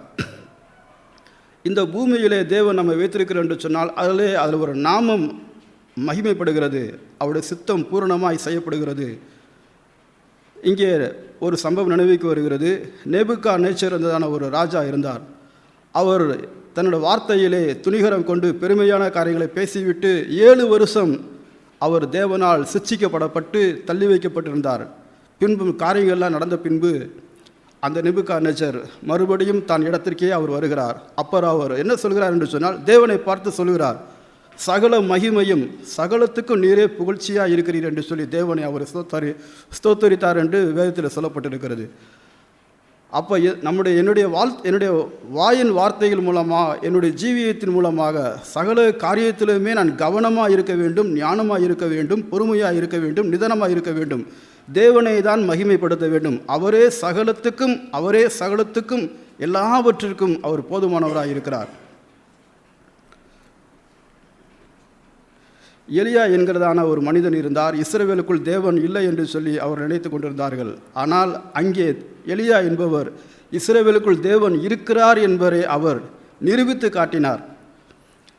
1 ராஜாக்கள் புஸ்தகம் 18ஆம் அதிகாரம் 37ஆம் வசனம், கர்த்தாவே நீர் தேவனாய கர்த்தர், நீர் தங்கள் இருதயத்தை மறுபடியும் திருப்பினீர் என்று ஜனங்கள் அறியும்படி என்னை கேட்டருளும் என்று சொல்லி அந்த நீதிமானாய எலியா ஜெபித்தார். அந்த இடத்துல ஜெபிக்கும்போது அக்கினி, அப்பொழுது கத்திரத்திலிருந்து ஒரு அக்கினி இறங்கி அந்த சர்வானதனை பலியெல்லாம் பட்சித்து போட்டது. கர்த்தரே கனத்துக்குரியவராய், மகிமைக்குரியவராய், புகழ்ச்சிக்குரியவராய் எல்லாவற்றையும் அவரே பெற்றுக்கொண்டார். ஜனங்கள் இதை கண்டபொழுது மூக்குப்புற விழுந்து கர்த்தரை தெய்வமாக பற்றி கொண்டார்கள். என்னுடைய வாழ்க்கையிலேயும் எல்லா விதமான காரியத்திலும் தேவனே மகிமைக்குரியவராக இருக்கிறார், தேவனே புகழ்ச்சிக்குரியவராக இருக்கிறார். சகல விதமான நன்மைகளையும் ஜோதிகளின் பிதாவிடத்திலிருந்தே வருகிறது. அவருடைய இருதயத்தில் என்ன சிந்திக்கிறாரோ, எதை அவர் செய்ய வேண்டும் விரும்புகிறாரோ, அந்த சூழ்நிலையின் பாதையிலே நான் நடக்க வேண்டும், போக வேண்டும், வாழ வேண்டும் என்று திட்டம் தீட்டுவதற்கு சகல விதமான காரியத்திற்கு அவரே நம்மை அனுப்பி அவரே நம்மை பக்குவப்படுத்தி கொண்டு இருக்கிறார், திட்டம் தீட்டி கொண்டு இருக்கிறார். அமர்ந்து அவர் உட்கார்ந்து அந்த சின்ன கூலையை அந்த கங்கிலே ஊதி ஊதி பார்ப்பதைப் போல ஒரு நல்ல ஒரு அழகான ஒரு ஜொல்ஸாக அவர் நம்மளை என்ன செய்கிறார், திட்டம் தீட்டி கொண்டு இருக்கிறார். மல்கியாவில் சொன்னது போல, அந்த கடைசி அதிகாரத்தில் 4வது அதிகாரத்தில் சொன்னது போல, தேவன் நம்மை குறித்து ஒரு அழகான ஒரு திட்டம் தீட்டி முடிக்கிறார் என்று சொல்லப்பட்டிருக்கிறது. மல்கியாவில் 3வது கடைசியில் என் சம்பத்தை நான் சேர்க்கும் நாளிலே அவர்கள் என்னுடையவர்களாக இருப்பார் என்று சேனைகளின் கர்த்தர் சொல்லுகிறார். தேவன் சீரும் சிறப்புமாக அவருடைய எதிர்பார்ப்பின்படியாகவே நம்மளை திட்டம் தீட்டி கொண்டு வருகிறார். அவருக்கே மகிமையும், அவருக்கே துதியும், அவருக்கே புகழ்ச்சியும் உண்டாகட்டும். நான் செய்ய வேண்டிய பகுதியெல்லாம் நான் என்ன செய்து விடக்கூடாது, மோசம் போய்விடக்கூடாது, நான் சிக்குண்டு போயிடக்கூடாது, நான் இப்படி செய்யக்கூடாது, இப்படி ஆகக்கூடாது, நான் பூமிக்குரிய காரியங்களை இச்சித்து விடக்கூடாது, நான் கீழான நோக்கிவிடக்கூடாது, என் கண்களை குறித்து நான் கவனமாக இருக்க வேண்டும், என் கைகளை குறித்து என் அவயங்களை குறித்து நான் கவனமாக இருக்க வேண்டும். தேவன் சபையில் இப்படி பரலோகத்தினுடைய ஐஸ்வர்யங்கள் எல்லாம் அவர் எனக்கு கொடுத்து அவருடைய நோக்கத்தின்படியே என்னை திட்டம் தீட்டி வர எல்லா பகுதிகளுக்காய் தேவனுக்கு நன்றி செலுத்துகிறேன். ஆமேன். கர்த்தருடைய பரிசுத்த நாமத்துக்கு ஸ்தோத்திரம். சகோதரர்கள் மூலமாக கர்த்தர் பேசின வார்த்தைக்காக கர்த்தருக்கு நன்றி செலுத்துகிறேன்.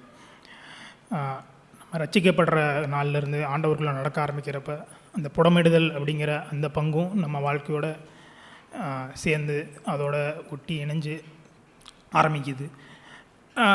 நான் தொடங்கியப்போ அந்த பகுதியை நான் தேவனுக்குள்ளே இருந்தப்போ அதை தேவன் கடந்து செல்ல உதவி செஞ்சுருக்கார். ஆனாலும் நாட்கள் செல்ல செல்ல அந்த அக்கினியின் வீரியம் கூடுறப்ப நான் தேவனை பார்க்காம சுற்றி பார்த்து தேவன்கிட்டமே முறையிட்டது உண்டு. இது எனக்கு தாங்கக்கூடாததாக இருக்கிறது, அதனால் நான் இதிலேருந்து தப்பிச்சு போகணும்னு சொன்னது உண்டு. இல்லைன்னா சங்கீதக்காரன் சொல்கிறது போல் பதற்றம் அடைந்து எல்லா மனுஷரும் பொய்யர் அப்படின்னு மற்றவர்களை பழித்த நாட்கள் உண்டு. ஆனாலும் தேவன் உண்மையுள்ளவர், மங்கி எறிகிற திரியையோ முறிந்த நாளையோ முறிச்சு போடாதவர். அவர் எல்லா சூழ்நிலையிலையும் அவரே பார்க்கக்கூடிய அந்த விசுவாசம், அந்த உலகத்தை ஜெயிக்கிற ஜெயம், அந்த விசுவாசத்தை இழந்து விடாதபடியும் அந்த அன்பையும் நம்பிக்கையும் அந்த சூழ்நிலைகளிலும் காத்துக்கொள்ளணுங்கிற எல்லா நினைப்பூட்டலையும் தந்து அந்த புடமிடுதலின் பாதைகளை நடத்தியிருக்கிறார். அதற்கான தேவனுக்கு நன்றி சொல்கிறார். வசனங்கள் மூலமாகவோ இல்லை சகோதரர் மூலமாக பரிசுத்தாவியானவர் மூலமாகவோ ஏதோ ஒரு சூழ்நிலையிலும் தேவன் பேசுகிறாராகவே இருந்திருக்கிறார். அதனால் அந்த அக்னி கஷ்டமானதாக இருக்கலாம், சுற்றி இருக்கு பார்க்குறவர்கள் கூட அதில் இருந்து போனால், அந்த சூளையிலான இருந்த 3 பேரோ அந்த அக்னியின் வீரியத்தைலாம் தாண்டி தேவன் அதில் கண்டாங்க, அவருடைய மகத்துவத்தை அதில் கண்டாங்க. ஸோ அதனால் தேவன் நம்மளுக்கும் அப்படி ஒரு அனுபவத்தை தரணும், அப்படி ஒரு அனுபவத்தில் நம்ம நடக்க தேவன் உதவி செய்யணும். அப்பப்போ அந்த அக்னி அது நம்ம தேவனை போல் மாற்றும், நம் தேவனுடைய சாயலுக்கு ஒப்பாவோம் அப்படின்னு சொல்லியிருக்கோம். ஸோ அப்படி ஒரு ஒப்பான சாயலுக்கு உண்டானையும் அந்த மகத்துவமான தேவனை பற்றி தெரிந்து கொள்ளத்தக்கதாக அந்த அக்னியை தேவன் நம்ம வாழ்க்கையில் பயன்படுத்த தேவன் நமக்கு உதவி செய்வார். தேவன் பேசின ஜீவனுள்ள அவருடைய வார்த்தைகளுக்காக நான் தேவனுக்கு நன்றி செலுத்துகிறேன். தேவன் என்னுடைய வாழ்க்கையிலே அனுமதிக்கிற எந்த சூழ்நிலையிலையும் நான் அந்த சூழ்நிலையை மேலாக ஒன்றாக பார்க்காமல் அதிலே நான் தேவனை நோக்கி பார்த்து அவர் என்னை புடமிட விரும்புகிற அந்த பகுதிக்கு முழுவதுமாய் ஒப்பு கொடுத்து வாழ விரும்புகிறேன். இந்த 1 பேதுரு 2வது அதிகாரத்திலே இயேசு கிறிஸ்துவை குறித்து சொல்லும்போது அவர் நம்மை போல் அவர் நமக்கு முன்னோடியாக இருந்து அவர் பாட அனுபவித்தார் என்று சொல்லுகிற அந்த பகுதியிலே 23வது வசனத்திலே அவர் வையப்படும்போது அவர் பதில் வையாமலும் பாடுபடும்போது பயமுறுத்தாமலும் தம்மை நீதியாய் விசாரிக்கிற பிதாவினிடத்திலே தம்மை ஒப்பு கொடுத்தார் என்று அந்த பகுதியைப் போல என்னுடைய வாழ்க்கையிலே சில வேளைகளில் சில சூழ்நிலை என்று வரும்போது அதிலே அந்த வையப்படும்போது பதில் வையாமலும் என்ற அந்த ஒரு பகுதியை ஆங்கிலத்திலே ரிவைல் என்று போட்டிருக்கிறது. அதாவது அவர்களை என்னுடைய ஆத்திரத்தின் நிமித்தமாகவும் கோபத்தின் நிமித்தமாகவும் பிறரை ஒரு கிரிட்டிசைஸ் பண்ணுவது போல பேசுவது, அப்படிப்பட்ட ஒரு பகுதிக்கு நேராகவோ தேவன் நடத்துகிற ஒரு பாதை என்று உணராமல் அப்படிப்பட்ட ஒரு இடத்திற்கு இடம் கொடுக்கிறவனாக இல்லாமல் இயேசு செய்தது போல தம்மை நீதியாய் விசாரிக்கிறவரிடத்திலே ஒப்பு கொடுத்தார் என்று படிக்கிறது போல என்னை அங்கே பிதாவினுடைய என்னை நியாயம் தீர்க்கிற பிதாவினிடத்திலே அந்த இடத்துல ஒப்பு கொடுக்க வேண்டும் என்று உணர்ந்திருக்கிறேன். அவர் என்னை அந்த சூழ்நிலையின் மூலமாக அதிலே அவர் என்னை நியாயம் விசாரித்து அங்கே அவரிடத்தில் ஒப்பு கொடுத்தேன் என்றால் அவர் அவர் அந்த சூழ்நிலையை எல்லாம் அவர் நியாயம் தீர்த்து எல்லாம் சரி செய்து விடுவார் என்று வெளிப்பிரகாரமாக இல்லாமல் நான் அதிலே அவருடைய நியாயசனத்துக்கு முன்பாக நின்று என்னை அவர் சுத்திகரிக்கும்படியாக அதிலே முழுவதுமாய் ஒப்பு கொடுத்து அதிலே ஒரு சுத்த பொன்னாக வெளியே வர வேண்டும் என்று அந்த ஒரு உணர்வை பெற்றிருக்கிறேன். எனவே எந்த சூழ்நிலை என்று வந்தாலும் அதிலே என்னுடைய சுயத்துக்கு இடம் கொடுத்து அங்கே பதில் பேசுகிறவனாக அங்கே பயமுறுத்துகிறவனாக இல்லாமல் முழுவதுமாய் தேவனுடைய கரத்திலே ஒப்படைத்து அங்கே அவர் என்னை நீதி விசாரிக்கிற அந்த பகுதிக்கு இடம் கொடுத்து என்னிடத்தில் இருக்கிற அந்த களிம்பெல்லாம் இன்னும் சுத்திகரிக்கப்பட்டு அவருக்கென்று ஒரு பழுதற்ற காணிக்கையாக மாறுகிற ஒரு வாழ்க்கையை தேவன் வரும் நாட்களிலே முழுவதுமாக என்னுடைய வாழ்க்கையிலே வாழ வேண்டும் என்று விரும்புகிறேன். அப்படிப்பட்ட ஒரு வாழ்க்கையை தேவன் தருவார் என்று நான் நம்பிக்கை எடுக்கிறேன். ஆமாம். சகோதரி ஜெயந்தி சிஸ்டர் வந்திருக்கிறார்கள், அவர்கள் பேச விரும்புகிறார்கள். கர்த்தருடைய நாமத்திற்கு மகிமை உண்டாவதாக. இந்த தேவனுடைய மகிமையான அவருடைய ஆலயத்தில் மீண்டுமாய் வருவதற்கு கர்த்தர் எனக்கு இரக்கம் பாராட்டினார். தேவனுடைய அவருடைய இரக்கம் அவருடைய கிருபை என்றென்றும் இருக்கிறது. அதுக்கு நன்றி செலுத்துகிறேன். சரீரமான சபைக்கு கடந்த நாட்களில் மிகுந்த தீமையை விளைவித்திருக்கிறேன். அதற்காக நான் சபையில் எல்லா சகோதர முன்பாக நான் என் முன்பாகவும் என்னை மன்னிப்பு கேட்டுக்கொள்கிறேன். இன்னொரு நாட்களில் தேவனுடைய சரீரமான சபைக்கு எந்த விதத்திலும் தீமை விளைவிக்காதபடி கர்த்தர் இன்றைக்கு என்னோட தீர்க்கமாக பேசினார். நான் கடந்த நாட்களில் வீட்டில் இருக்கும்போது இந்த வார்த்தை தான் ஆண்டு என்று பேசினார். அப்போ எனக்கு புரியல அவர் என்ன எதிர்பார்க்குறாரு. இந்த மல்கியால் இந்த வசனம், இந்த கர்த்தர் சுத்தமான காணிக்கையை நான் எதிர்பார்க்குறேன் அப்படின்னு. அந்த சுத்தமான நசல் கொண்டதோ ஊனும் குருடு இந்த மாதிரி இருக்கலாம் ஒரு நாளும் அந்த காணிக்கையை ஏற்றுக்கொள்ள மாட்டார். என்னுடைய ஜீவியம் கர்த்தர் என்னை அந்தரங்கத்தை காண்கிற தேவன். நசல் கொண்டதாக இருந்தால் மெய்யா ஒரு காலம் அதை புறக்கணித்து விடுவார். அப்படிப்பட்ட மகா பரிசுத்தம் உள்ள தேவன். அப்படிப்பட்டவருக்கு முன்பாக நான் நசல் கொண்டவளாய் நான் இருக்கும்போது கர்த்தர் அதை அருவருத்து தள்ளிவிடுவார். ஆனால் இன்னொரு நாட்களில் அப்படி இல்லாதபடி சுத்த இதயத்தோடு கர்த்தரை தொழுது கொள்வதுடன் சேர்ந்து அவரை தொழுது கொள்ளவும், கர்த்தருடைய சபை நிலைத்திருக்கவும், கர்த்தருடைய பரிசுத்தவான்கள் ஐக்கியத்தை நிலைத்திருக்கவும், இன்னொரு நாட்களில் கர்த்தருக்கு உண்மையுள்ள வாழ்க்கை வாழ என்னை முற்றிலுமாய் தருகிறேன். இந்த தேவனுடைய சபையை மீண்டுமாய் கர்த்தர் அன்று கூட்டு சேர்த்த அவருடைய மகா பெரிதான இறக்கத்திற்காக நான் நன்றி செலுத்துகிறேன். நிலைத்திருக்கவும் கர்த்தருக்கு உகந்த வாழ்க்கை வாழ சுத்தமான காணிக்கையை கர்த்தருக்கு செலுத்த அடியாளுக்கு வரும் நாட்களில் கர்த்தர் எனக்கு இரக்கம் செய்வார் என்றும், என் குடும்பத்தை கர்த்தர் கட்டுவார் என்றும், என் சபையில் நிலை நிற்க உதவி செய்வார் என்றும் நான் நம்பிக்கை அறிக்கையிடுகிறேன். ஆமேன்.